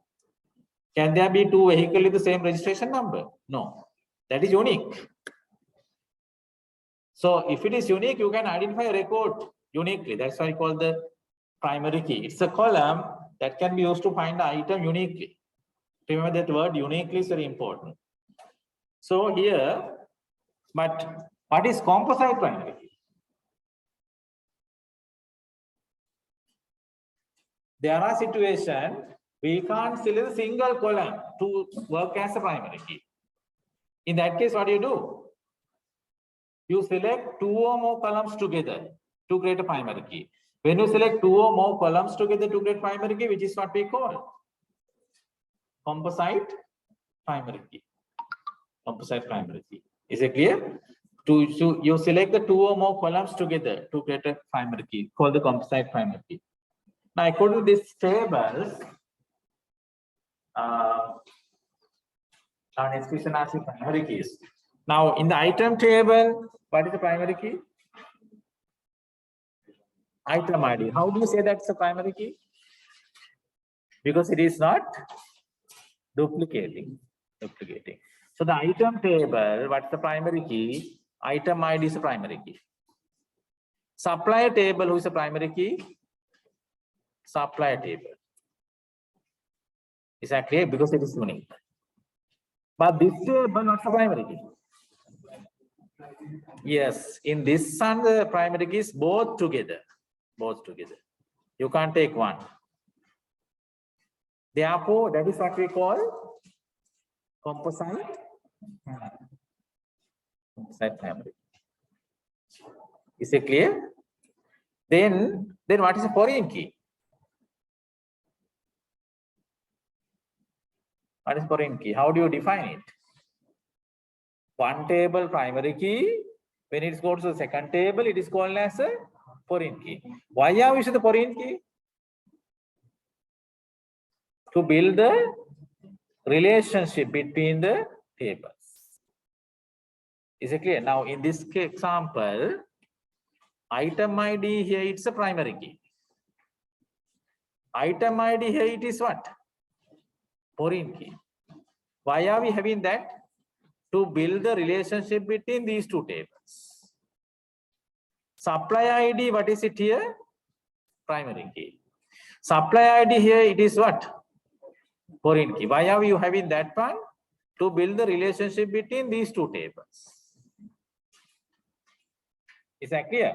Now, this is a relational database model where each table must be connected with other tables. You can't have the isolated tables. All table must be connected. So how do you connect using the foreign key? Therefore, in this one, if they ask the question, what is the primary key? Item ID is a primary key here. Supply ID is a primary key. But here you can say item ID in the purchase table is a foreign key. Supplier ID in the purchase table is what? Foreign key. That is how you have to describe it. Is it clear?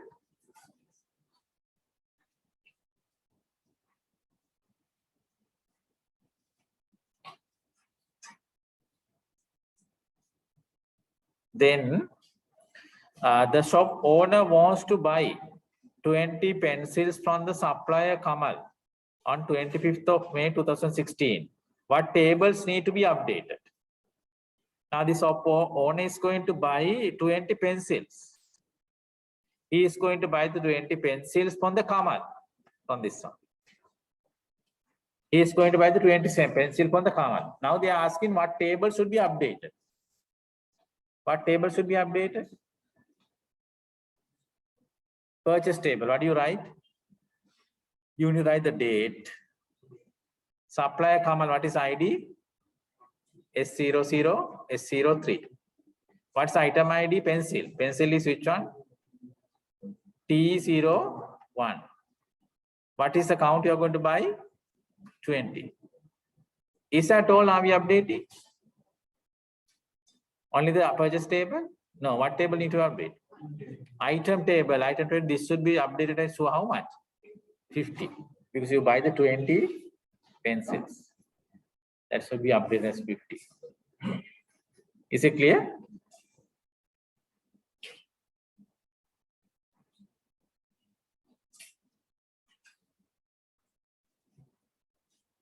Yeah, this is how you update it. You need to update the item table is 50 and this column should be added. This column should be added.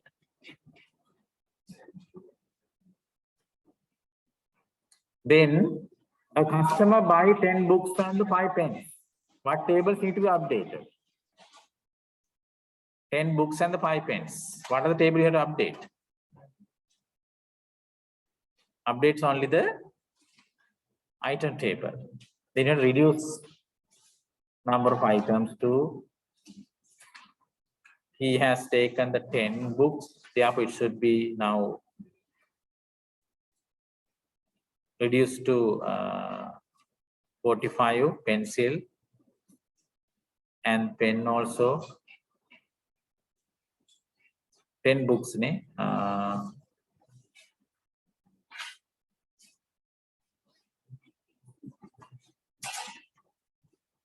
yeah, 82.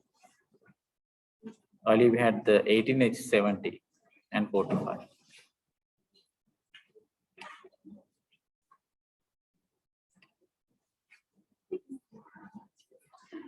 Now, what is the problem we get if the above 3 tables are combined by 1 table? Now, instead of keeping the 3 tables like this, what is the problem if you create this with the 1 table?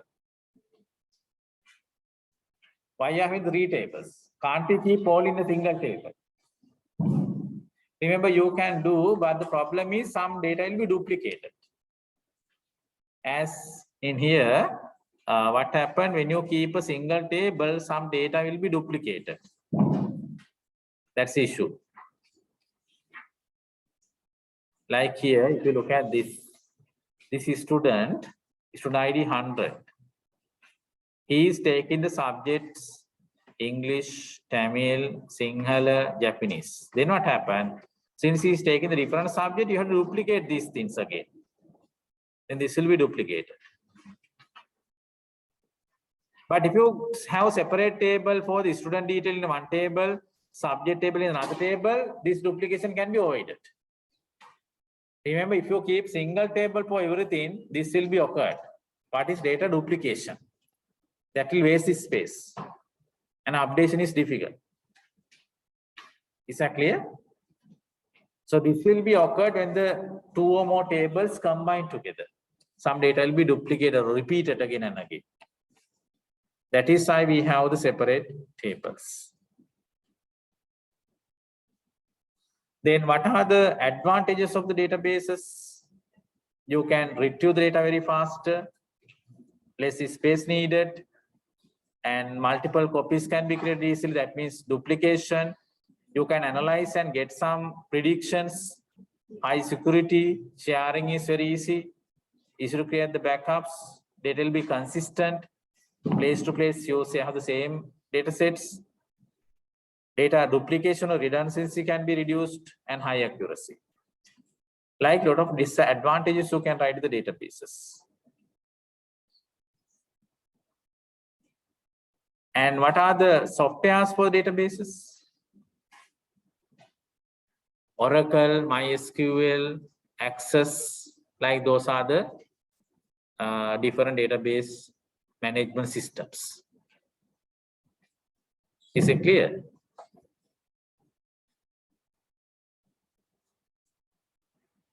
Now remember in the databases, this is there, that is basically consistency means when you keep the data in a database, your data, one location, other location will not be changed, different.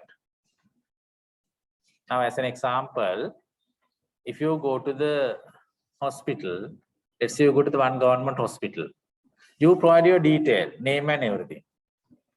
And you go to another government hospital, they also take down your name and other details. But in one hospital, your name is one name, but another hospital, your name is a different name.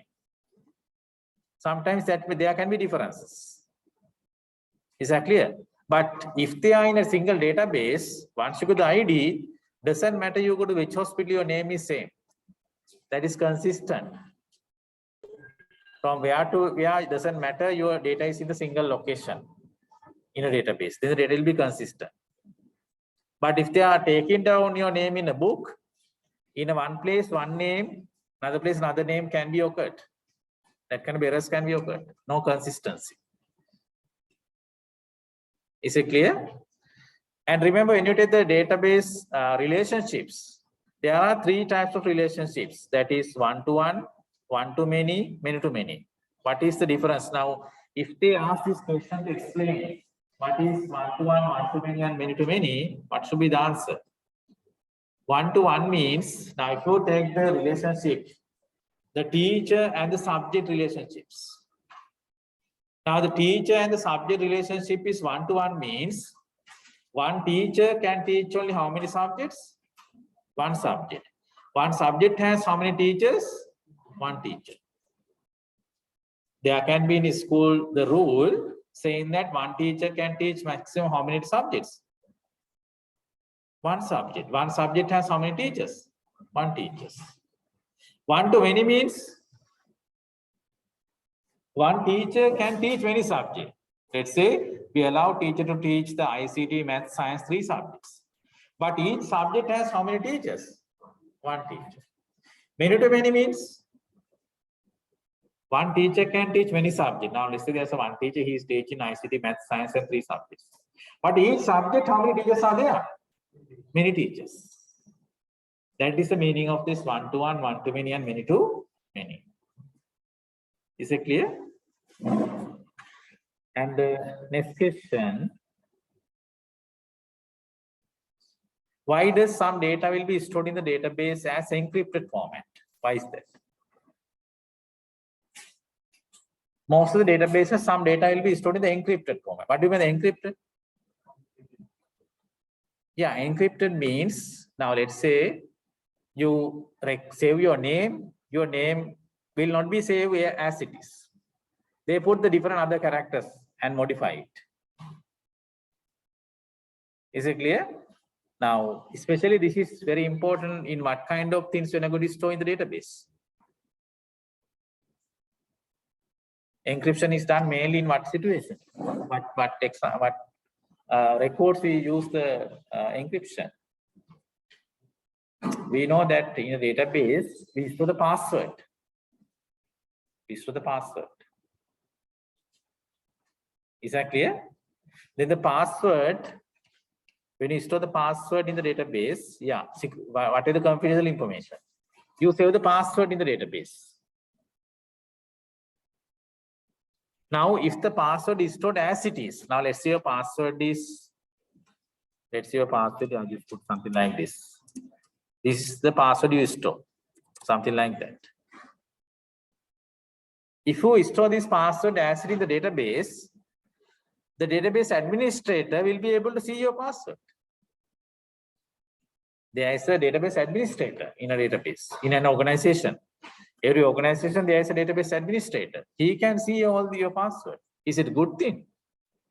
No. If the database administrator can see the high level, top level manager's password, that's a very bad thing. Is it clear? Therefore, when the password is stored, this will be converted into a format, some with this kind of characters, something like this. Then that administrator will see your password as this one.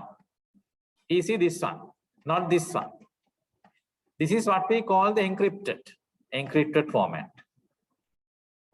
Then the database administrator will see your password as this. Is it the password? No, this is encrypted. Therefore, can he see the password? No. Is it clear?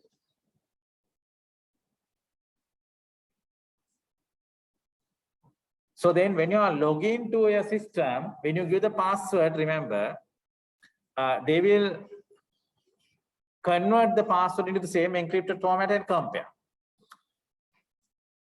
Is that clear? That is why now when you lost some password, they don't give you the password back to you. Why? They don't know your password. If you lost your PIN number in a bank or any place, if you ask them, oh, can you give me a password? No, they don't say they can't give. But they can do one thing, what they can do. You can delete and they can give a new password. You can enter the new password. But they don't provide the password back to you because they also don't know your password. Because if they give you the password back to you, that means they know your password. Is that clear? Because the password is stored in encrypted format, you can't get the password back.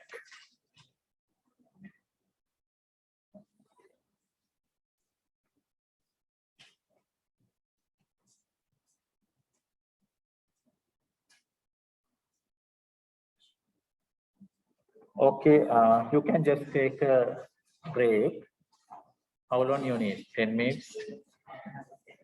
Okay, have a break and we'll discuss especially I won't discuss this algorithm flowcharts thing, Pascal programming thing. That is very important.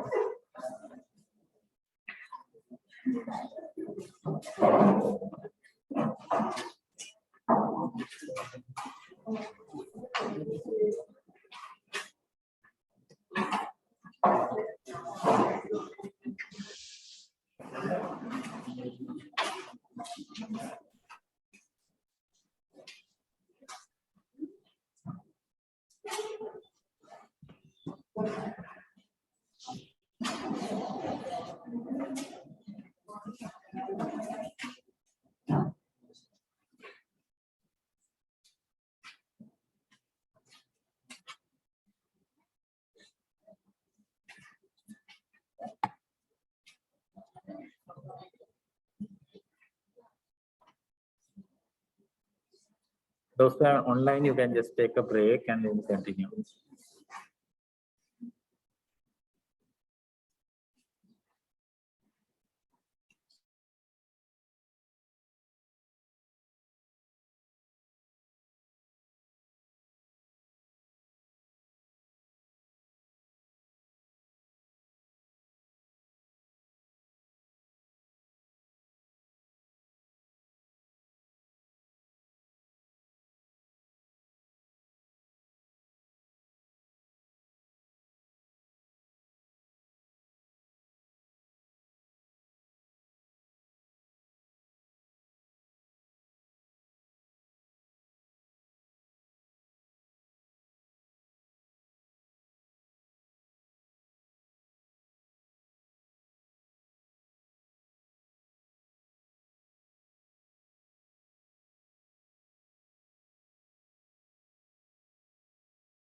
Yeah. Yeah. Yeah. So now we can use the functions and the functions. Now remember the function is to get the total. What is the function? Sum. Sum from where to where? B2 to B2. That is B2 is the starting point. B2 to D2. So sum B2 colon D2. That will be the total. Without using the function is a formula. That is, you can get the total B2 plus C2 plus D2. Is that clear? That is the way you can get the total. Either you can get the total like this or this. This one is a function. This one is a formula. Is that clear? From that you can get the total. And the next question is asking to find the average. Now to find the average, we can use a function average. Remember, entire word should be used and equal sign should be used. If you don't put the equal sign, you lost the marks. And average B2 to D2. And in the average, don't write 3 again, divide by 3. That is not necessary. It gets average. But if you are going to write a formula, you have to add them together, divide by 3. For that, you have to have the brackets like this. Is that clear? Brackets is necessary. And again, at the same time, you can calculate the average by dividing the value in the E2 by 3. Because E2 means total. Is that clear? Now here, what is meant by the E2? E2 means this value. This value is what? Total. That value you can divide by 3. That also give the average. Is that clear? So that's another way to calculate the average using the formula.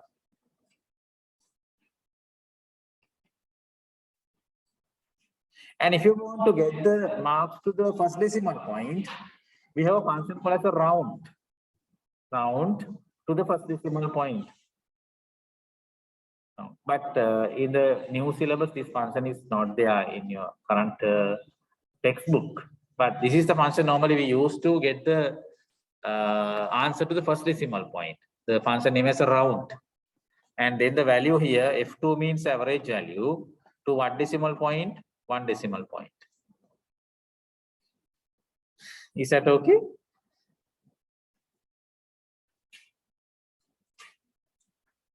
Then the next one is, if you want to get the, but this formula also not available in the your syllabus, but this is how you do it.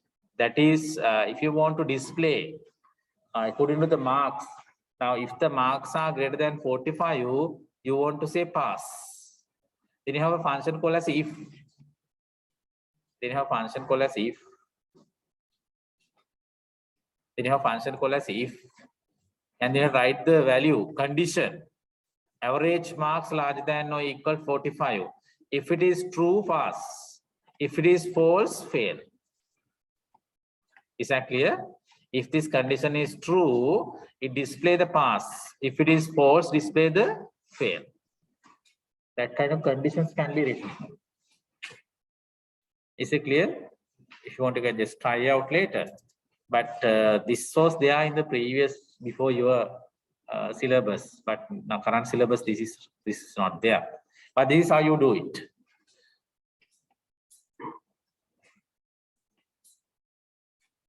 Then the next question is, what is the difference between the relative address and the absolute address? Relative address means the address you can write with the column name and the row number. Normally in the Excel sheet, we write the address using the column name and the row number. Is it clear? Now in the Excel sheet, you may have seen in the Excel,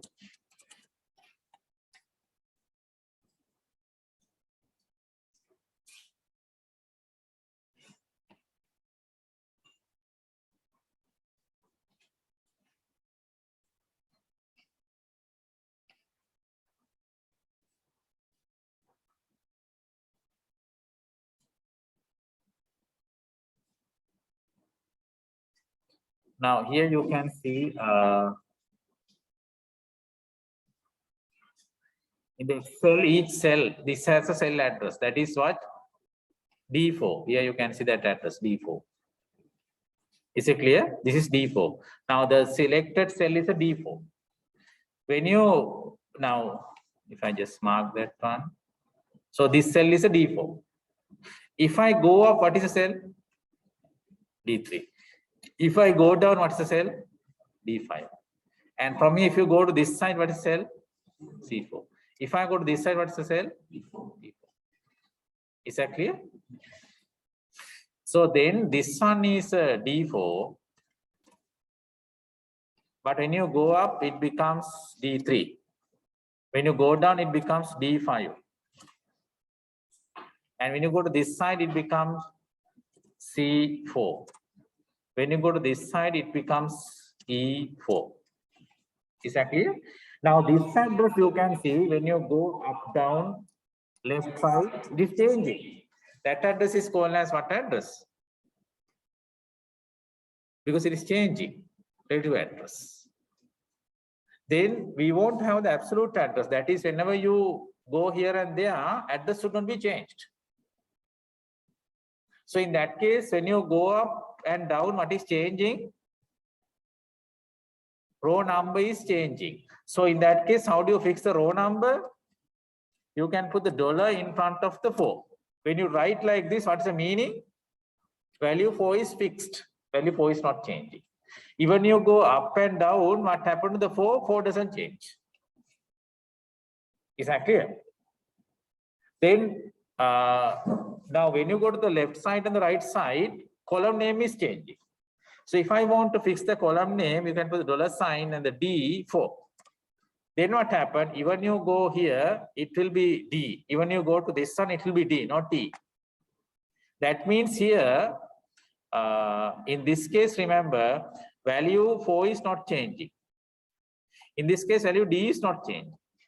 They are called as a, this one called as a row absolute, and this one is a column absolute. If I want to keep both fixed, how do I write? If I want to keep both are fixed, yeah, then I have to put the dollar sign in front of the D and dollar sign in front of the 4. In that case, both are fixed. Is it clear? Both are not changing. Is it clear? So then you can see this is what we call the absolute address.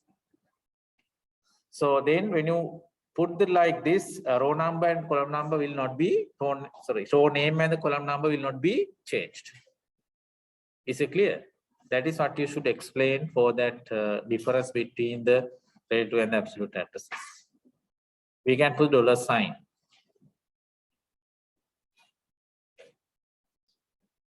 But this one is a relative function. Then what is the difference between the count and the count A?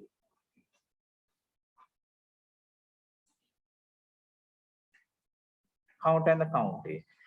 Now the count and the count A is, count will count only if it is signs are numerical values. But the count is counting even there are some other characters will do the counting. Now as an example, if you have, let's say here we have some values.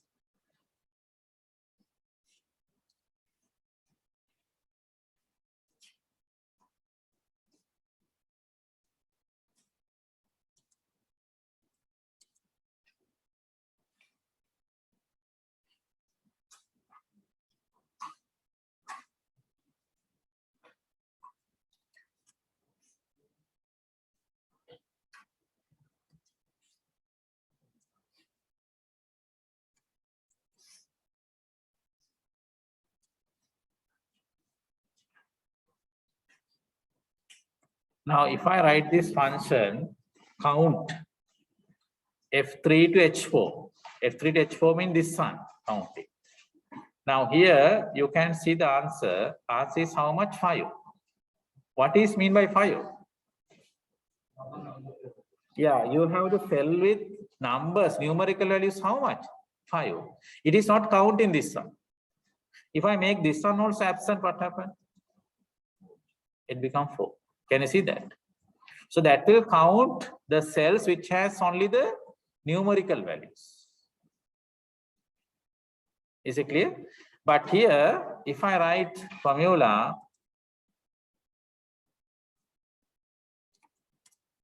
count A, count all, F3 to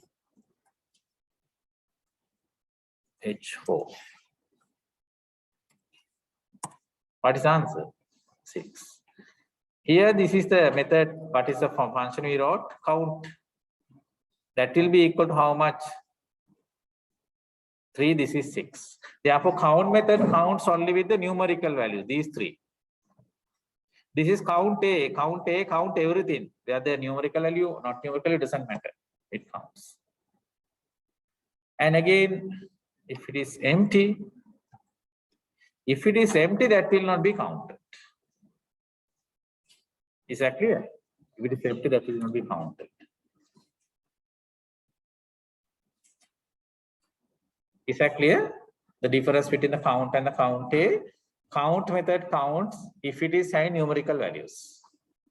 If you have the strings like, it will not be counted. Count A, count everything, but that there must be something inside the cell. If it is empty, that also will not be counted. Is it okay? The difference between the count and the count A. So that is the difference between the count and the count A. And this one, what is the answer? Can you calculate and check whether you get this answer?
So here, this is what 3 to the power 2. We calculate which one first, the power. 3 to the power 2, how much? 9. 9 into 2, 18. 18 divided by 6, 3. Then 5 plus 3, 8. 8 minus 3 is 5. Did you get that answer? And then go to the next one. Can you connect the table, match the two columns together?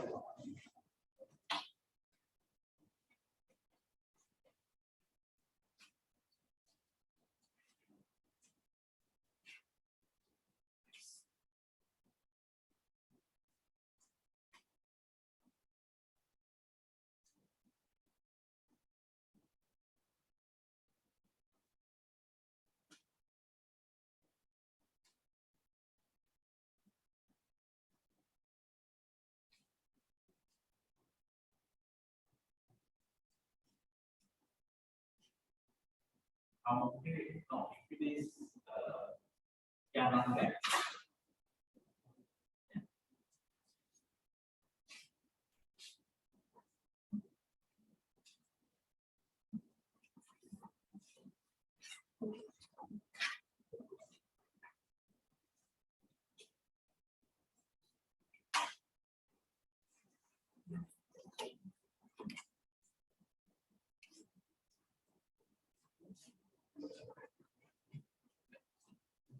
No. No need to show the steps. Okay, did you match them? So register is a fastest memory. A network hub used to get the star topology network. Adagosta is the first programmer. John von Neumann developed the stored programming concept. LAN is a small network. Assembly is a second generation language. ASCII is the 7-bit code. ROM means is store the firmware. Is that clear? Correct?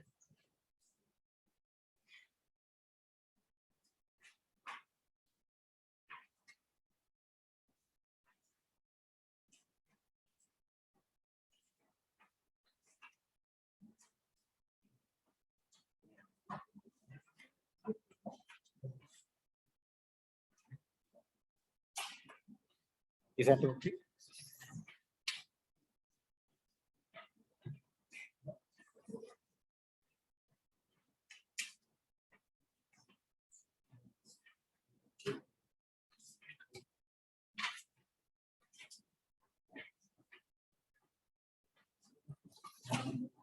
Okay, next one, you need to describe these terminologies. First one is holographic image processing. Remember this holographic image processing, what do you do? It takes some images in one location and take these images to prepare some 3D views in another locations. That uses some image processing technologies to create that 3D view of the image which is taken from the one place and create the 3D view in another place. That is called as holographic image processing. Next one, intellectual property rights. What is intellectual property means? Now, let's say you have some innovative idea in your mind, which may be something new. Now, if you just say someone, okay, I have this idea. I have this kind of idea to develop something innovative thing. If you just say someone, if he has published it, and if he has get the whatever that patent, then your idea will not be getting to you. That idea goes to that person. Is that clear? So if you have something in some innovative new ideas in your mind, this is what we call the intellectual property. So then that you can get, or you can get the unique value for that idea. For that you have to apply for the patent. Once you get the patent, that idea is for you. But if you have some idea, if you just tell someone, if that person implemented and if that person has taken the patent, then that idea is not yours. That is that person's idea. Therefore, you may lose your innovative ideas. Therefore, this intellectual properties is that some ideas, innovative ideas in the mind.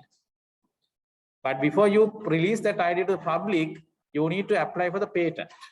Then that idea is yours. No one can else claim that is their ideas. Because some instance you may have some new ideas to develop something new in future. The frauds are some kind of illegal activities, especially these frauds are occurred with the credit cards. If someone is using other person's credit cards and illegally using that, those are what we call the frauds. And the plagiarism, what is the plagiarism? Yeah, if you take someone else's idea, especially these plagiarisms are occurring with the internet. Now let's say you are given an assignment to find the answer. Then what do? You search the internet and find the answer.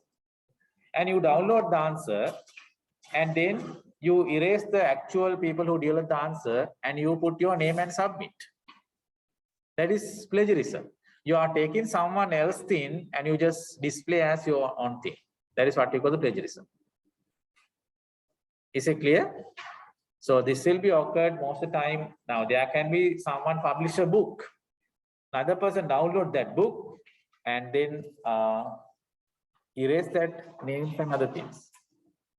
That is what we call the plagiarism. Okay. Then the next one is the hardware firewall. Now, what is this firewall? Remember, this firewall is similar to the security guard in-house. Is that clear? The firewall is similar to security guard.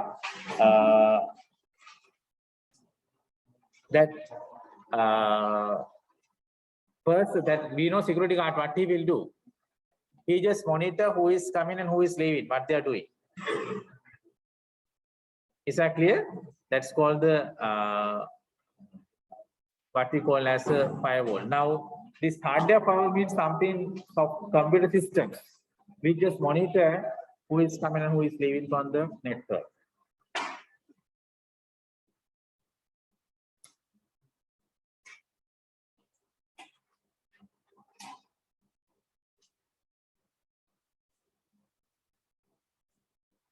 Then what is backups? So remember, backups are used whenever any disaster is occurred. To recover the data, backups are necessary.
Okay, next one. What is mean by the malware? Malware means malicious software. The software which will damage to the computer is called as a malware. And then what is the difference between the virus and the worm? Remember, both are kind of malware which will damage to the computer. What is the difference? Always virus needs another application to exist. But the worm doesn't need to have another application. It can replicate itself without having other applications. Is it clear? To exist to the virus, another application is necessary, like it comes through the email or some other applications. But the worms, it can automatically replicate without having another application.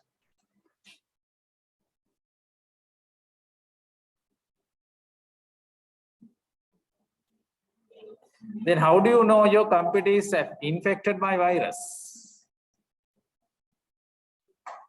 If your computer speed or efficiency is reduced, or some programs may not be running, or if the software cannot be installed and reduce the network speed, and some programs and files may be deleted. If something unwanted things happen like this, then you should understand your computer is affected by the viruses. Then how do you prevent from the viruses? Yeah, install the virus guard and update it. And carefully use a pen drive. Another way to come to the virus to a computer is a pen drive, because it is a mobile device. And use the authorized software.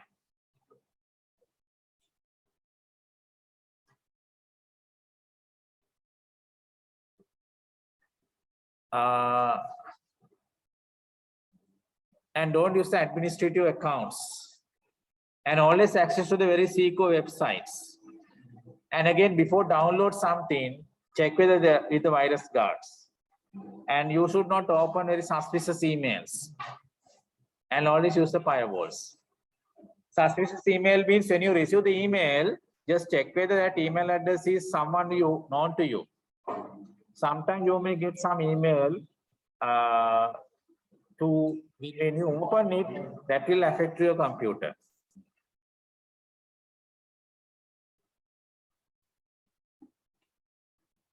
And then briefly explain the following terms. RSI, what is RSI? Repetitive stress injuries. How do you occur that? Now, when you are working in the computer for a long time period with the same posture, you may get some pain. So those are what we call the RSI, repetitive stress injuries. And what is the CTS? Carpal tunnel syndromes. That is again because the incorrect posture of your hand when you're using the computer mouse and the keyboards. And the other one is the computer vision syndrome. This will be occurred when you keep your eye on the computer very long time period in incorrect posture, and again without taking the regular breaks. Because of that, you may get this dry eyes or red eyes like blur visions like these are coming because of using the computer monitor, or you view the computer monitor for a long time period without getting the regular breaks.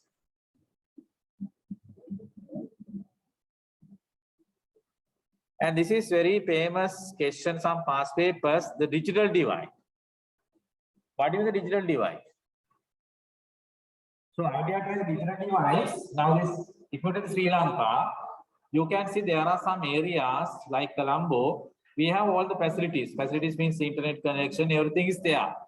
But if you go to some rural area, there are some places where no network connections and no other services. And again, very poor literacy knowledge in the ICT. Like the entire country can be divided logically. One place has all the facilities, other place doesn't have anything. Similarly, entire world also can be divided like this. There are some countries very rich. There are some countries very poor. They don't have any resources. They don't have internet connections. They don't have any of the technical knowledge. Like digitally divide, according to the way people can access the resources, we can divide the entire world. That is what we call digital divide. Then how do you solve that one? Digital divide. Hello. All right. Okay.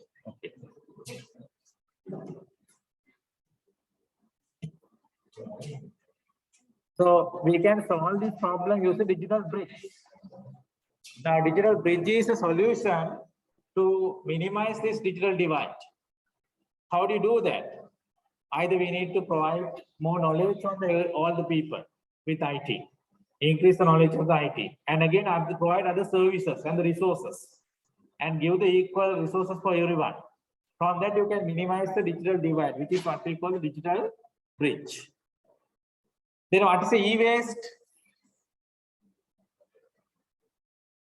Now, we know after you use the laptops and the monitors, mobile phone, and these bulbs, CFL bulbs and everything, Once you use it, what do you do? When it's come to the place where they are unable to use, you just put it to the environment. Then those are what we call the electronic waste. Electronic waste.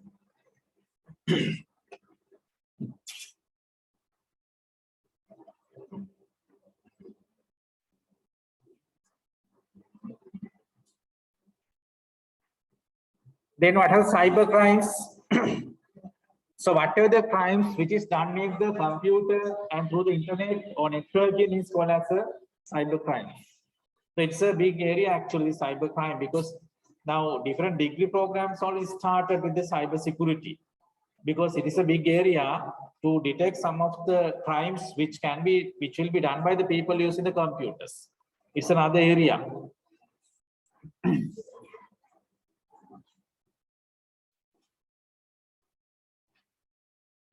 Okay, now we'll come to the one of the important section here is this programming part.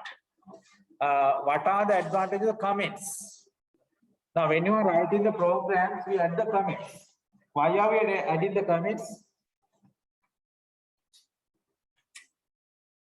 What is the purpose of adding the comments in the program?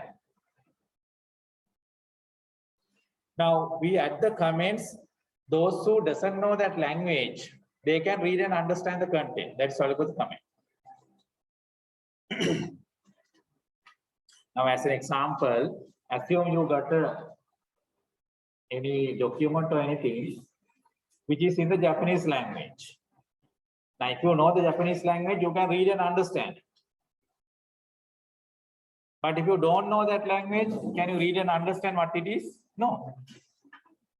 Now, similarly, when you write a program in the Pascal, let's say you write a program in Pascal, the person who knows the Pascal will read and understand. But those who don't know the Pascal will not be able to understand. Therefore, now when you take that something in the Japanese language, let's say there is a one part explain something in English, then what happens? Then you can read the English part, you can understand what is it. The comments are similar to that. Is it clear? Comments are similar to that document is everything is Japanese, but there's a small section in the English part language. Then you can read the English language part, you can understand what it is. The comments are similar to that in a program. That is, the person who doesn't know the Pascal language, by reading the comment, he can understand what is it.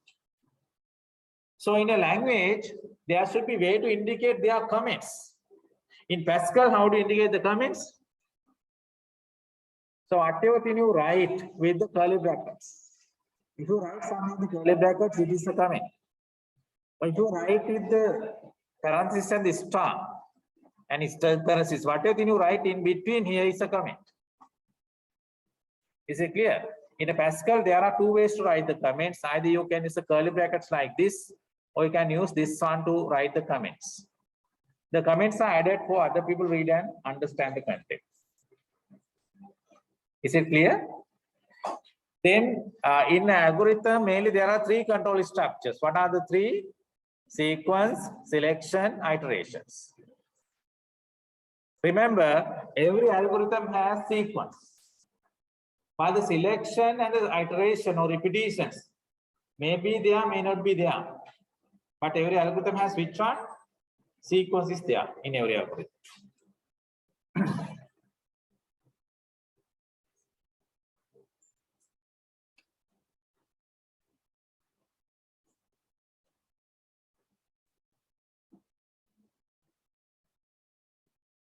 Okay, now this question is asking to write the pseudocode and the flowchart to find the input number as odd number or even number.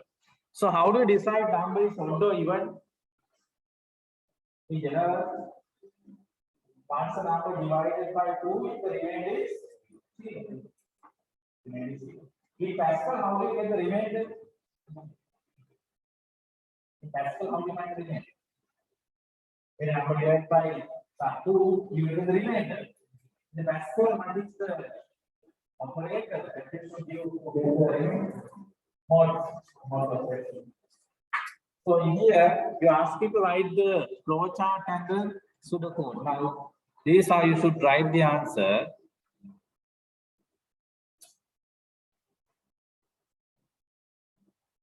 So what you should do, input the number and divide the number by 2, get the remainder r. If the r equals 0, then you say even number, otherwise you will say odd number.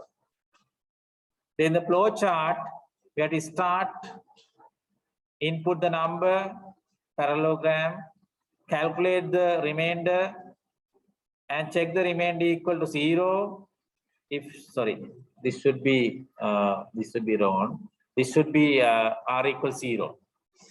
R should be 0. This should be r should be 0. If it is true, even number. If it is false, odd number, and finished. Is that clear? That's a corresponding flow chart and pseudocode. To find out number is even or odd number, you can see.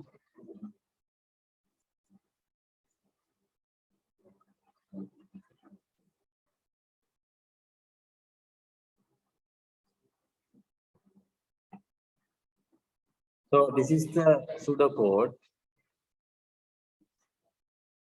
Initially, I explain the pseudocode. The pseudocode, you input the number, you divide the number by 2, get the remainder r, and check whether r is 0. If it is 0, even number, else odd number.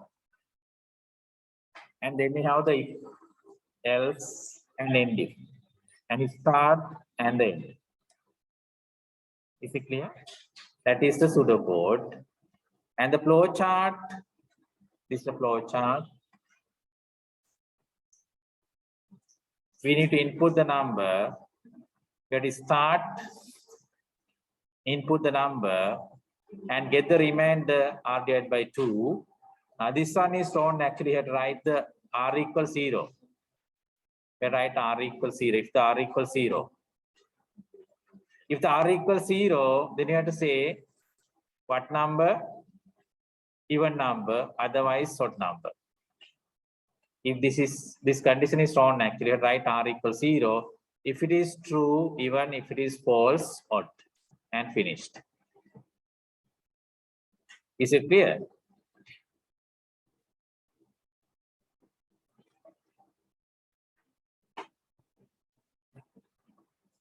Okay, then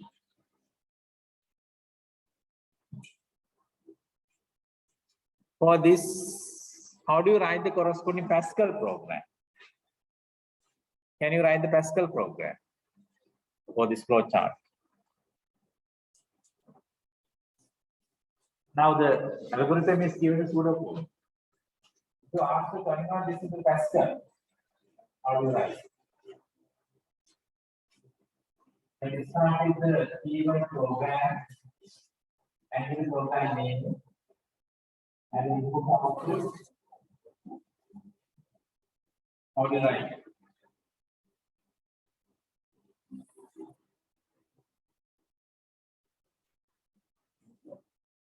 If you want to practice, there is online compiler, Pascal compiler. You can just go there and write actually when you're practicing that. We have the online Pascal. Online Pascal compile is there. You can just go to that one and you can write the program and check whether they are working correctly. Here you can type your program and run, see the output. Is it clear? So I just explained the answer because the timing. The Pascal program is this. You can start the keyword program. You can give a name, any name. Input, output, semicolon. In the Pascal, every line is ended by semicolon. And you have to declare the variables. What are the variables? N and R. Va means variables. So what are the variables here we are using? Va, N and R, they are integer. These are integer. So in Pascal, you have to start the program and you just ask to enter the number. Write L and display this one. And then you enter the number.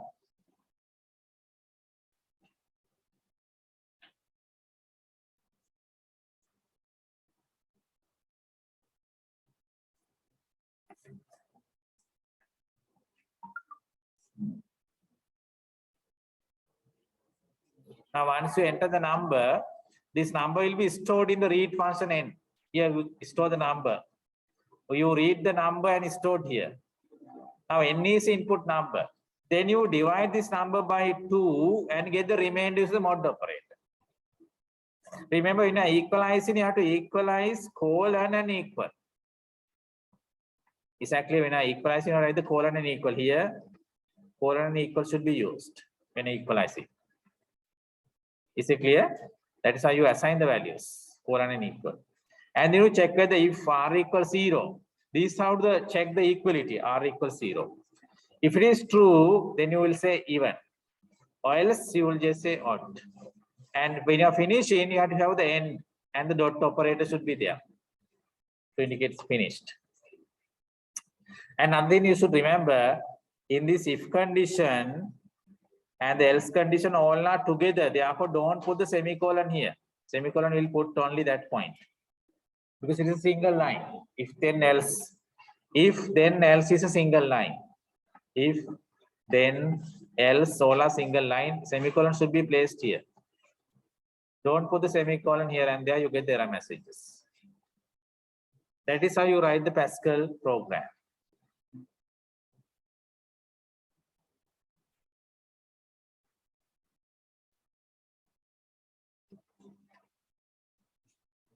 Is that okay?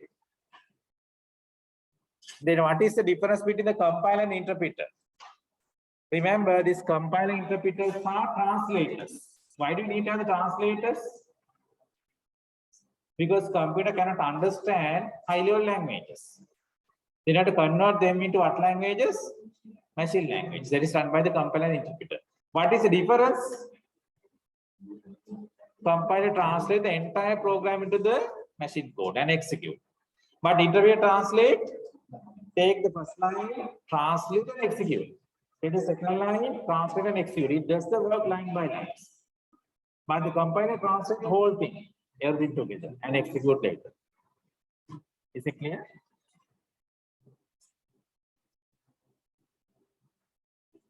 Now, what is the algorithm? What is the algorithm? Remember, algorithm defines the steps that you need to follow to complete a given task. That's called the algorithm. Right.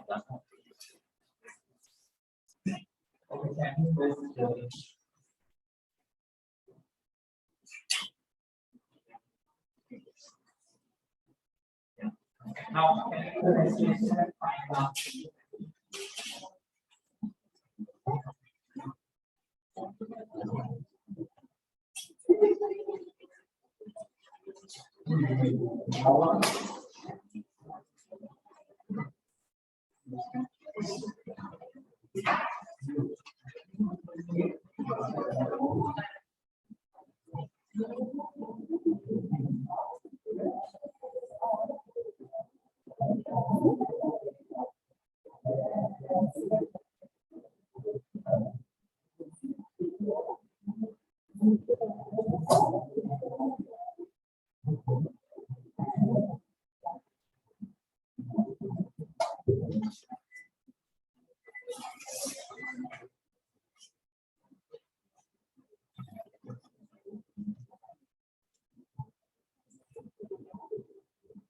okay, now what is the advantage of developing the algorithm using the pseudocode and flowchart? If they ask what is the advantage of pseudocode and flowchart? Remember, pseudocode and the flowchart doesn't have any syntax. Anyone can read and understand and easy to modify. Is it clear? Pseudocode and flowchart, anybody can read and understand and easy to modify.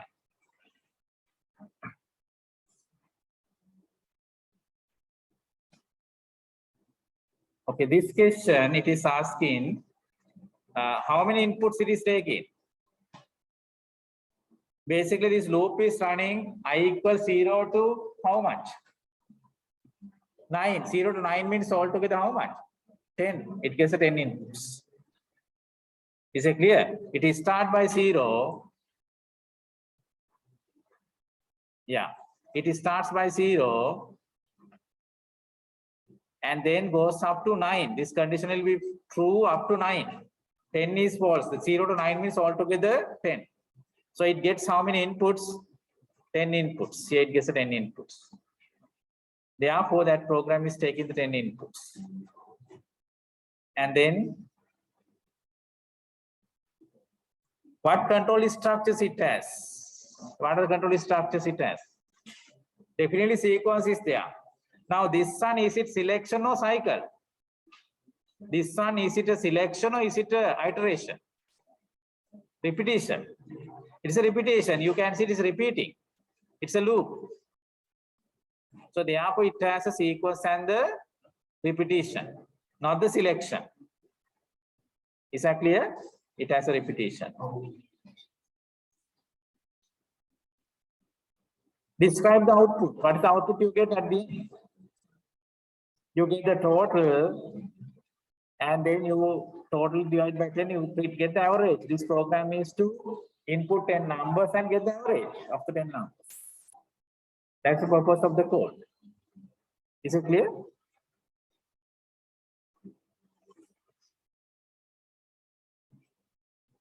Okay, next one.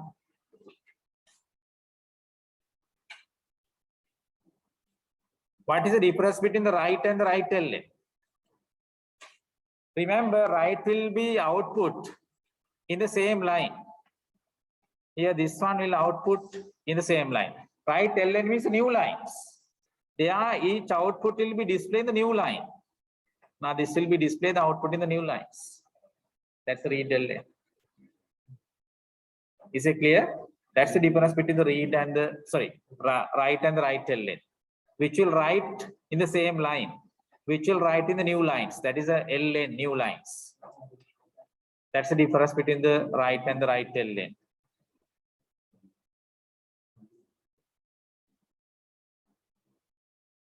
What is the identifier?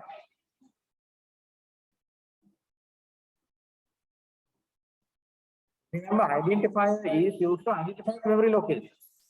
In computer, memory locations are identified by memory address. Like earlier in the IP addresses, memory addresses also having 32 bits. Is it easy to remember? No. Therefore, we use the names. Names are used to identify the memory locations. The names that are used to identify memory locations, they have identifiers. Is it clear? Then identifiers are the names that are used to identify the memory locations. And another name for the identifier is a variable. Remember, variable and identifiers are both the same.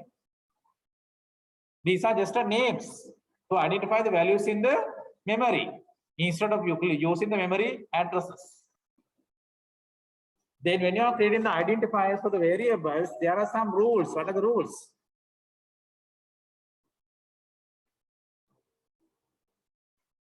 First letter should be always A to Z capital, or it is a simple or underscore. First letter in the variable names. Second letter can be a number like this, that is okay, but first letter can't be a number. Special characters cannot be used as a variable name or identifier name. Space cannot be used.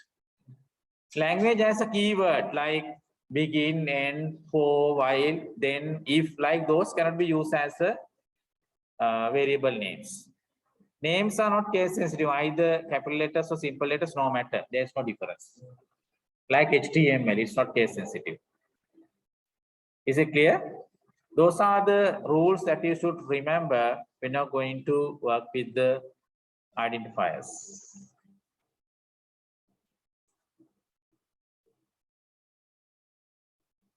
Now, this is something you should understand. Most time the exam paper, you will get these arrays. So what are these arrays actually? What is the advantage of using the arrays? Now, arrays means you can create large number of variables, but one name. One name. Now, as in example here, we create an array. Name as what? M. 0 to 4. How many variables are going to keep? 0 to 4 means 5. You are going to keep 5 values in the memory, but using how many names? 1 names. That's the advantage of the array. In the memory, you can keep large number of values, or you can create large number of variables, but only how many names? 1 name. Now, if you put here 99, then you are creating how many parameters? Variables, 100. If you put here 9,999, you can have 10,000 variables. But how many names you are going to use? Single name. That's the advantage of the array. Now you create array. Now array, the starting index number is how much? 0. So first location we store the 70, second location is 80, third location 50, like we store the values. Now you run this part, you run this code. Now you're asking what is output in display. Can you write the output? What will be the output in display? It's a very easy one actually.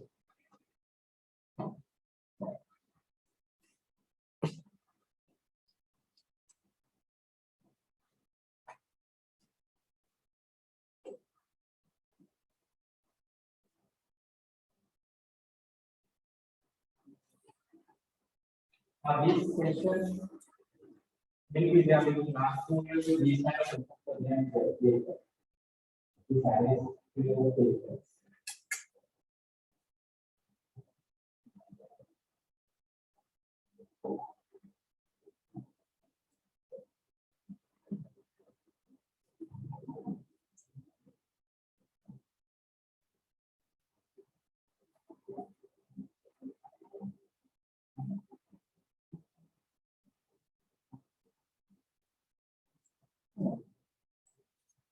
so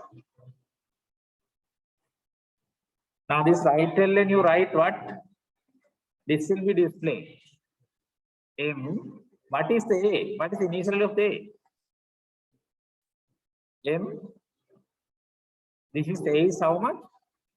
0. Therefore, this value will display initially how much? 0. And equal, this will be displayed equal. And the M0, M0 is how much? M0 is how much? 70. Here display what? 70. Next round, this for loop. Next value, what is the for loop? Next value? A equals how much? 1. Then it display M1. M1 is how much? Here M1. That is how much? This one 80. Right. Now this will be displayed in each line because this right ln, not right. Output will be seen in each line. So the what is the output you get? The output should be like this. This should be the output. It doesn't show the semicolon. Output should be like this. Is that clear?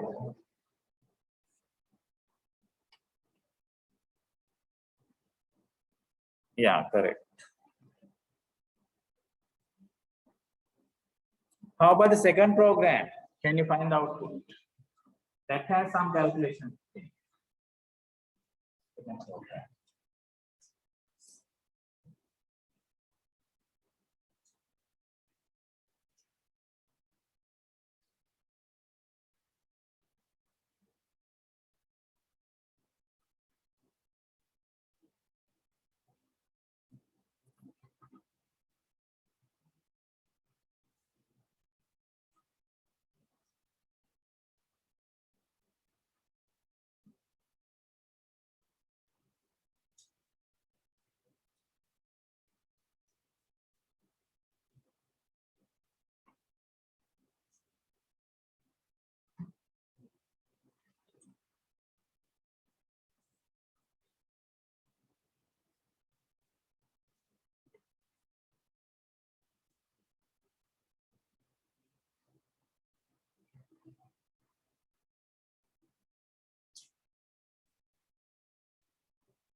So what should be the output? Now it display M0 equal to the M0 value. M0 value is 25. M1, what is M1? 3 into M2. M2 how much? 10. 10 into 3, 30. M2 is 10. M4 is same as M0, 25.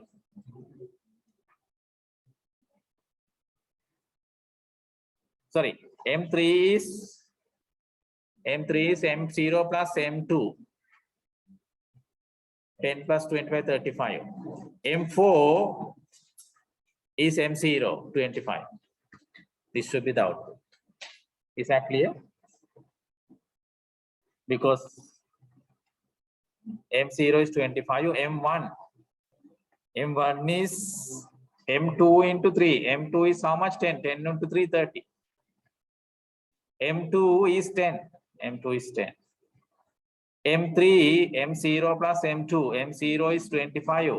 M2 is 10. 20 plus 10 is 35. M4 is M0. M0 is 25. That's all. Is it clear? The output?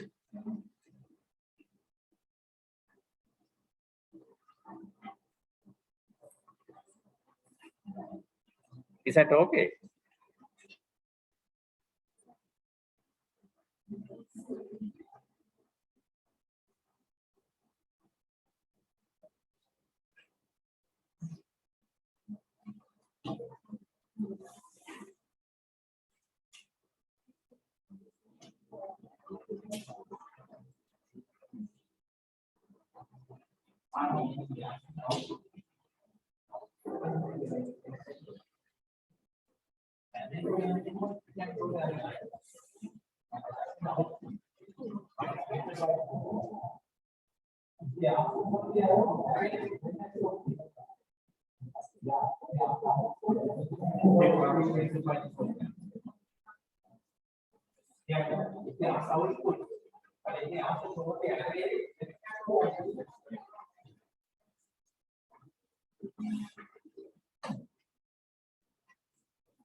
Okay, this one, how do you write the algorithms in while loop?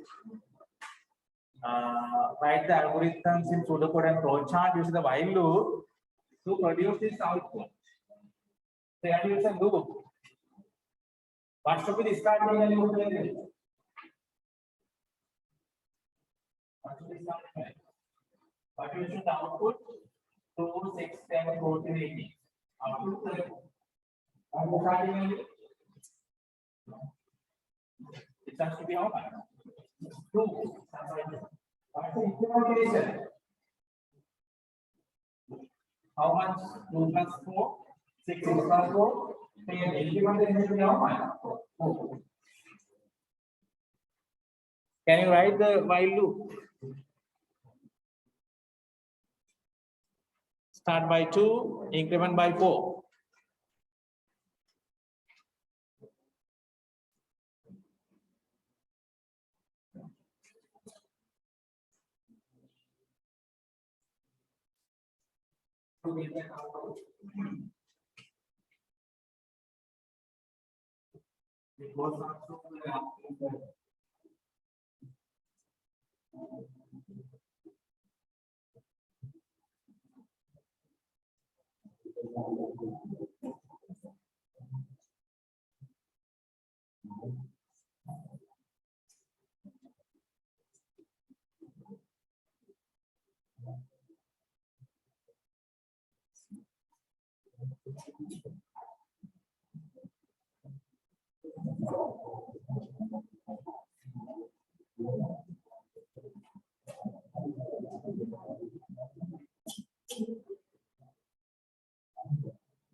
Okay, I'll explain the answer. You can just check.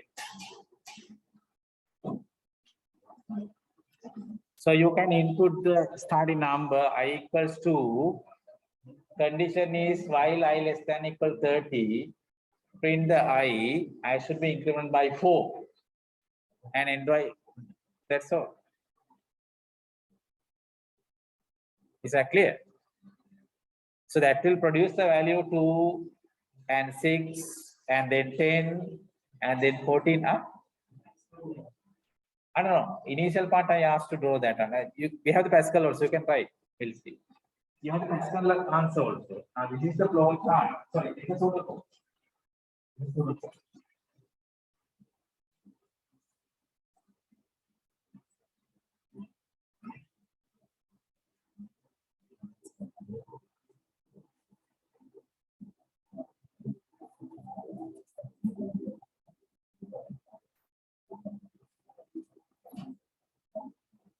So that's a pseudocode, and this is a corresponding flow chart.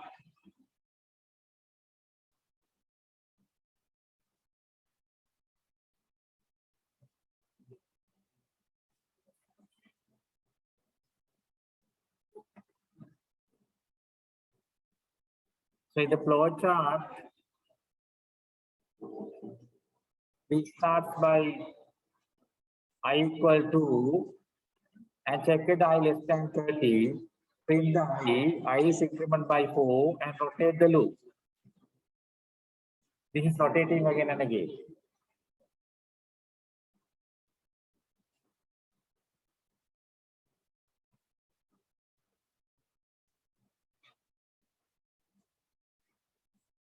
This one, is it okay? To the code? Flow chart should be like this.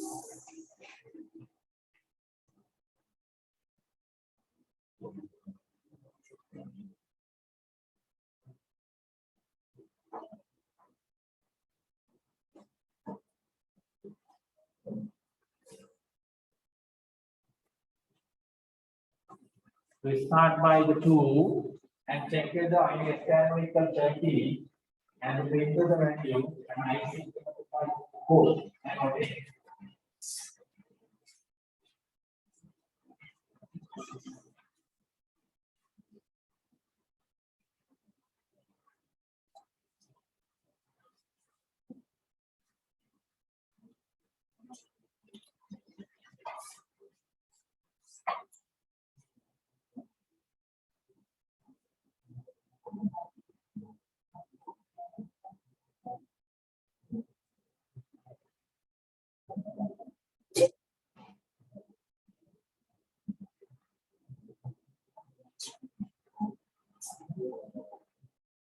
Is that clear?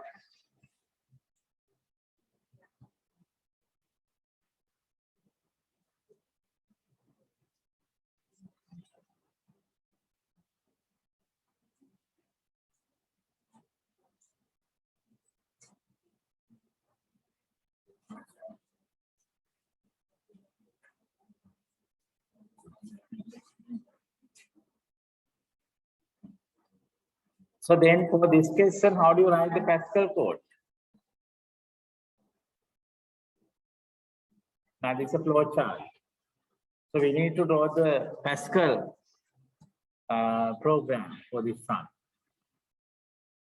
So you need to have the variables I.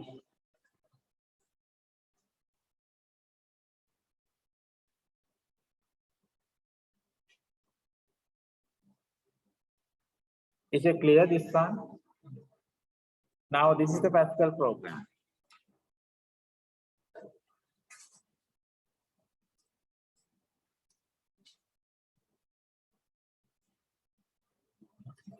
So we start by the name program keyword. This is a program name, input, output, semicolon. Only I is the variable. I initial value is how much? 2. And then we continue I while I less than equal 30 do. 2. And this code should be started with the begin and end. Remember, this end should be semicolon, but this end should be full stop. That is a program end. This is the end of the while loop. So yeah, I is incremented by 4. This is to, what is this one? To keep the gaps between the outputs. That will show the output in the same line, but there will be a gap with 5 characters. Otherwise, this will give the output like this: 2 and 6 and 10. All the outputs come together. So what is the purpose of this one? To give the spacing: 2 and 6 and then 10. Like in between, there are 5 characters spacing. To have this spacing, this value 5 is there. Is that clear? Otherwise, your output will be all together like this. You can't understand the output. Is it clear? That is how you write the corresponding custom program to get the output.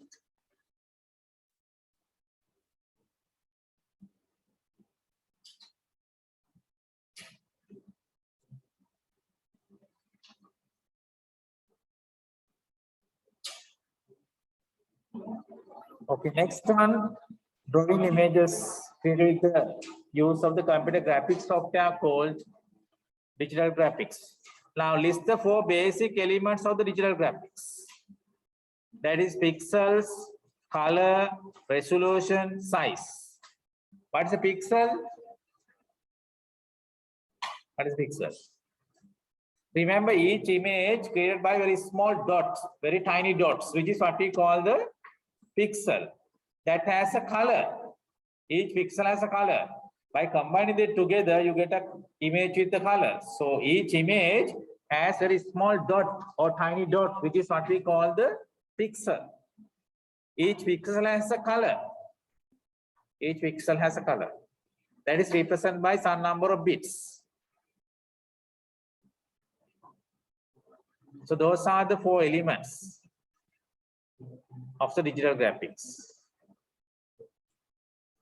Then, if the RGB, red, green, blue, uses 24 bits per pixel, that means one pixel has how many bits? 24. Then they are asking how many colors? How many colors it generates 2 to the power 24. They have a 2 to the power 24 equal to 16 millions. 16 millions. Why is that? Our next question we asked that one. Why does the RGB use only 24 bits? Remember, 24 bits is equal to 2 to the power 24 colors. 2 to the power 24 is equal to 16 million. Is equal to 16 million. Because our eye is sensitive only for 16 million colors. It is not sensitive even you have the more than colors. That is why RGB uses only 24 bits. Because when you have the 24 bits, how many colors you get? 2 to the power 24 colors, which is equivalent to how much? 16 million. Is it clear? 16 million colors. Then what's the resolution? Resolution means total number of pixels in an image. If the image, if you have horizontally some number of pixels and vertically some number of pixels, the total number of pixels you can get by multiplying. If the image has 1024 wide pixels and 256 pixel high, the total is 1024 multiplied by 256. The total number of pixels in the image, what we call resolutions. If the resolution is higher, number of pixels are higher. The image size is very small or large. If it is high resolution image, very high, size is very large. Then what is the resolution? Total number of pixels in a given image. How do you get that one? Vertically, you can find out how many pixels. Horizontally, you can find how many pixels. Multiply them together. Is it clear? That will give you the total number of pixels.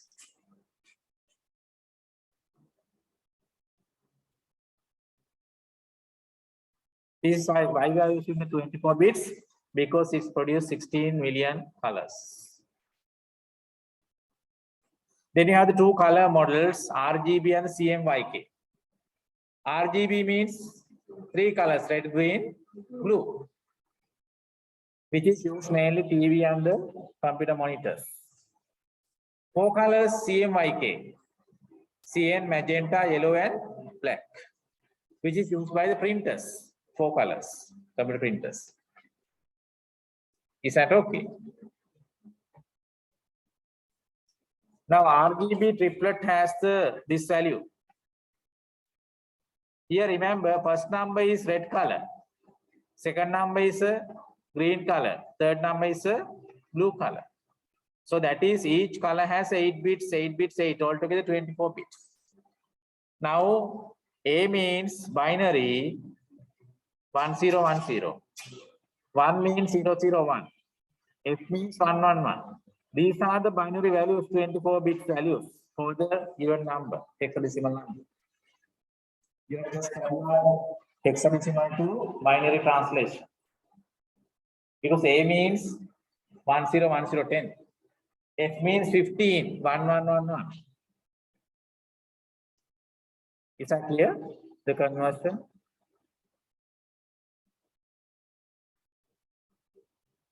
Okay, next one. Compare and contrast the lossy and the lossless data compression. Now, why are we compress the file? To reduce the file size. Lossy data compression means when you are compressing, what do? Some part will be permanently deleted. Especially images, audio, and the video. Some parts of the image or video, images, or audio file will be deleted to reduce the file size. That is what we call the lossy data compression. Lossless data compression means we are not deleting anything, but we are using some mathematical models to reduce the file size. Is it clear? So in lossy data compression, remember, some parts will be permanently erased from the image, permanently deleted, especially JPEG, TIFF, and BMP files. This is used mainly for the audio file, images, and video files. Some parts will be deleted because our eye is not sensitive to identify those things. But for the text files, we use a lossless data compression.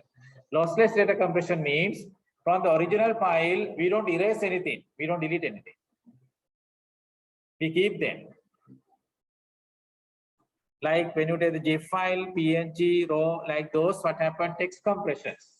Yeah, we don't erase anything, but we are just using some mathematical model to reduce the file size. But the original file will not be changed. That is what we call the lossless data compression. Is that clear?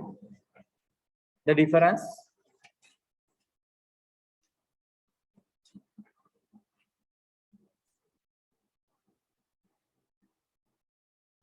Okay, next one, can you match the two columns?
So how do you match?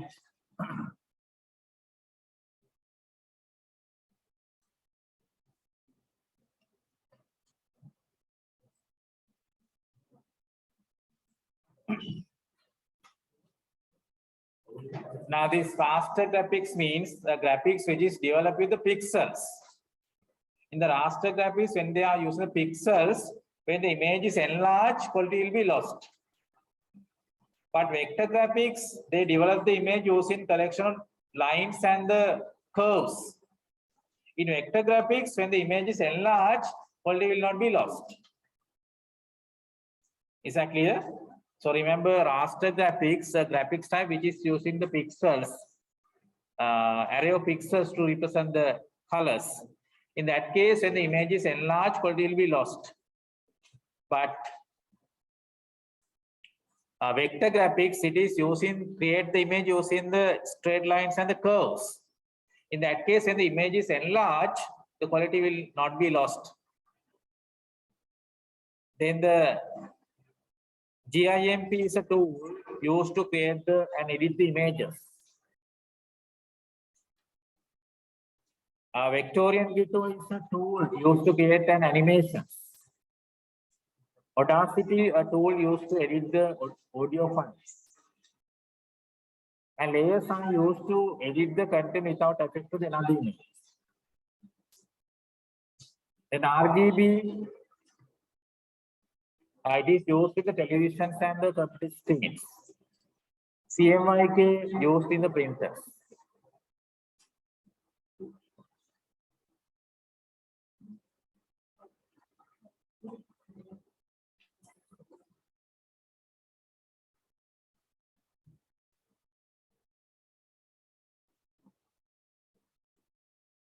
Is that correct?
Okay, this one HTML.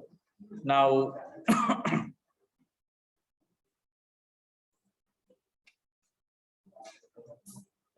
so in HTML, now we are asked you to write the code to get this output. Remember, in HTML,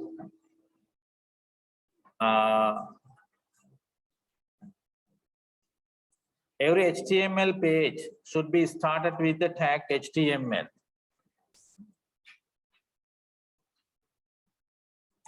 And ended with the HTML. And remember, every HTML page has a two section. What are the two section? Huh? What are the two section in every HTML page? Head section and the body section.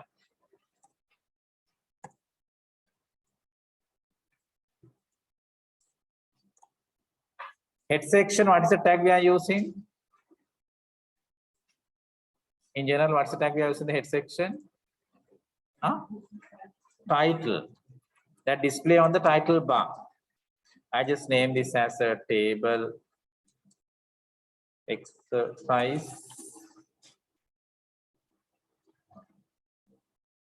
That's the title which will display on the title bar. Now, whatever thing you write in the body section will be displayed in the browser. Now you want to create a table. What's the tag you have to use? Table tag. Table tag. And ended by the table tag. And by the table tag. So in the table, you have to define the border. Otherwise, border will not be displayed. Now that should be given in the question. I just take the border as 2. Now you have the caption. What is the caption? Is student marks. Table heading. So that's a caption. So the caption should be, we have the caption here.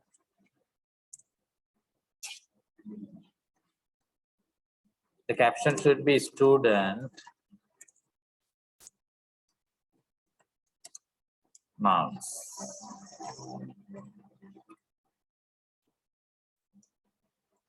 Caption. Now this one has how many rows are there? 1, 2, 3, 4. There are 4 rows. Then how do you write the rows? What's the tag? TR tag. TR tag. Then we need to have the TR tag to create the rows. Is it clear? So this is a table row. Now each row, generally we have how many columns? 1, 2, 3, except the first row. Other side, how many columns? 3 columns. Is it clear? In there, first 2 are, you can see the bold color and the center line. First 2 rows values are bold color and the center line. Therefore, they must be table headings. TH, table headings. Therefore, they must be table headings.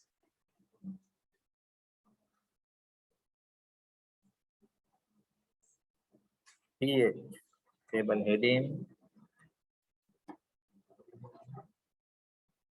Table heading. So, now in the first one, you can see the first one. There's a thing you have to consider. That is, in the first one, here 3 columns merge together. 3 columns merge together and create a 1 column. That is called as whole span. Whole span equals to how much? 3. Very good. Whole span equal to 3. That is equal to, sorry, that's your right here. Whole span equal how much? 3. Then what's the value you have to include in the first one? 2016 results.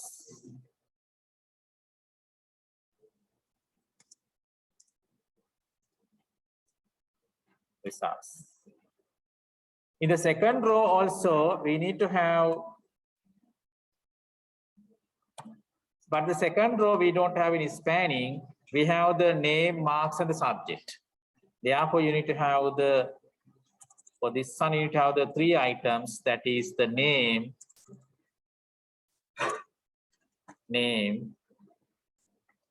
and then another 2 columns are necessary.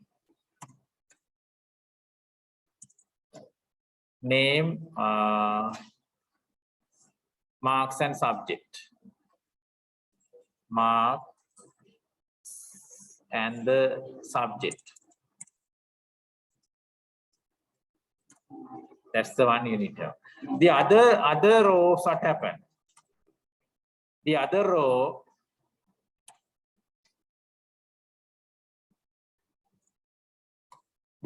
should be TD, not TH. They should be table data. Table headings will be bold color and the center line. Table data will not be bold color and the center line.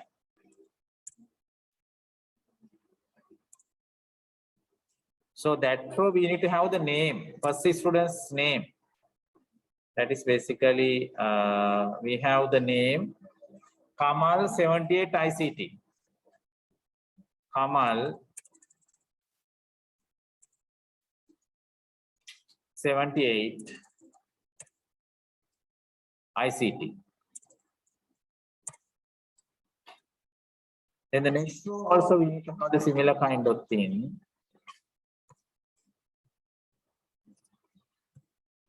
That is, we have the Nimal 65 maths. Nimal 65 maths. So now you can save this one. When you're saving, I just save this in the desktop. Let's say table .html, extension should be .html. And all files, select as all files and just save them. I have saved that in the desktop here. That's here, this one. I can open it. You can see it appears as it is. Is that clear?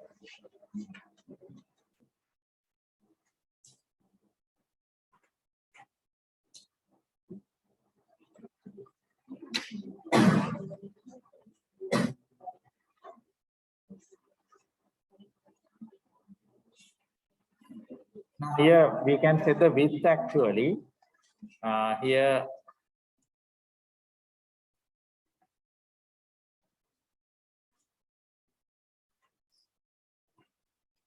this is the code, and we can select the width with some percentage. Let's say we set the percentage as 40%. That means, so if you select that as 50%, that means from the entire browser 50%. With this, from the entire browser 50%.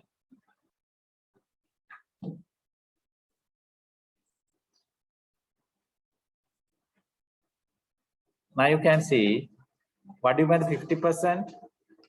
Entire browser from here to there is 100. This is 50%. And this is another 50%. That is the meaning of the 50%. Is that clear? With this 50%. So you get the output like that. So this is the answer for that question. And this title, you can see this title, this one, that will display the title bar. Here, you can see it is appeared here, title bar, this one. Is that clear?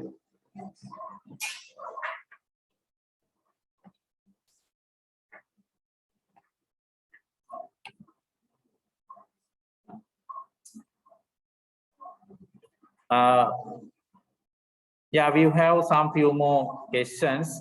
What I will do is I have already written the answers. I will send you these answers for you to study that one. That is again similar kind of questions. Now remember the questions we discussed here sometime may be difficult with compared to the question you get the exams. However, these contents are very important. Definitely you can get the good grades. There's no issue. You can easily get the good grades actually. Just study this. I think you have good knowledge based on my, when I just check, I can see you have the good knowledge. Easily you all can get the A actually. There's no issue. Just work hard the rest of the days and study. I will send you the recordings of this one again and again the answers. And if you have not sent me your name and the numbers, just send me, because I have some of the students names and the numbers, then I can send you the answer script PDF file. Now if you have not send me the answer, name and the school, just send me your name and the indicating ICT seminar, then I will send you the answers for you to study. Is it clear? Some of you are in the group, then I will share the group and you will get that one. If you are not in the group, just send me the WhatsApp message with your name, indicate ICT seminar. Then I will send you the these answers for you to study later. So then, thank you for joining. I wish you good luck for your studies. Definitely, you can get the good results without any issues. Thank you.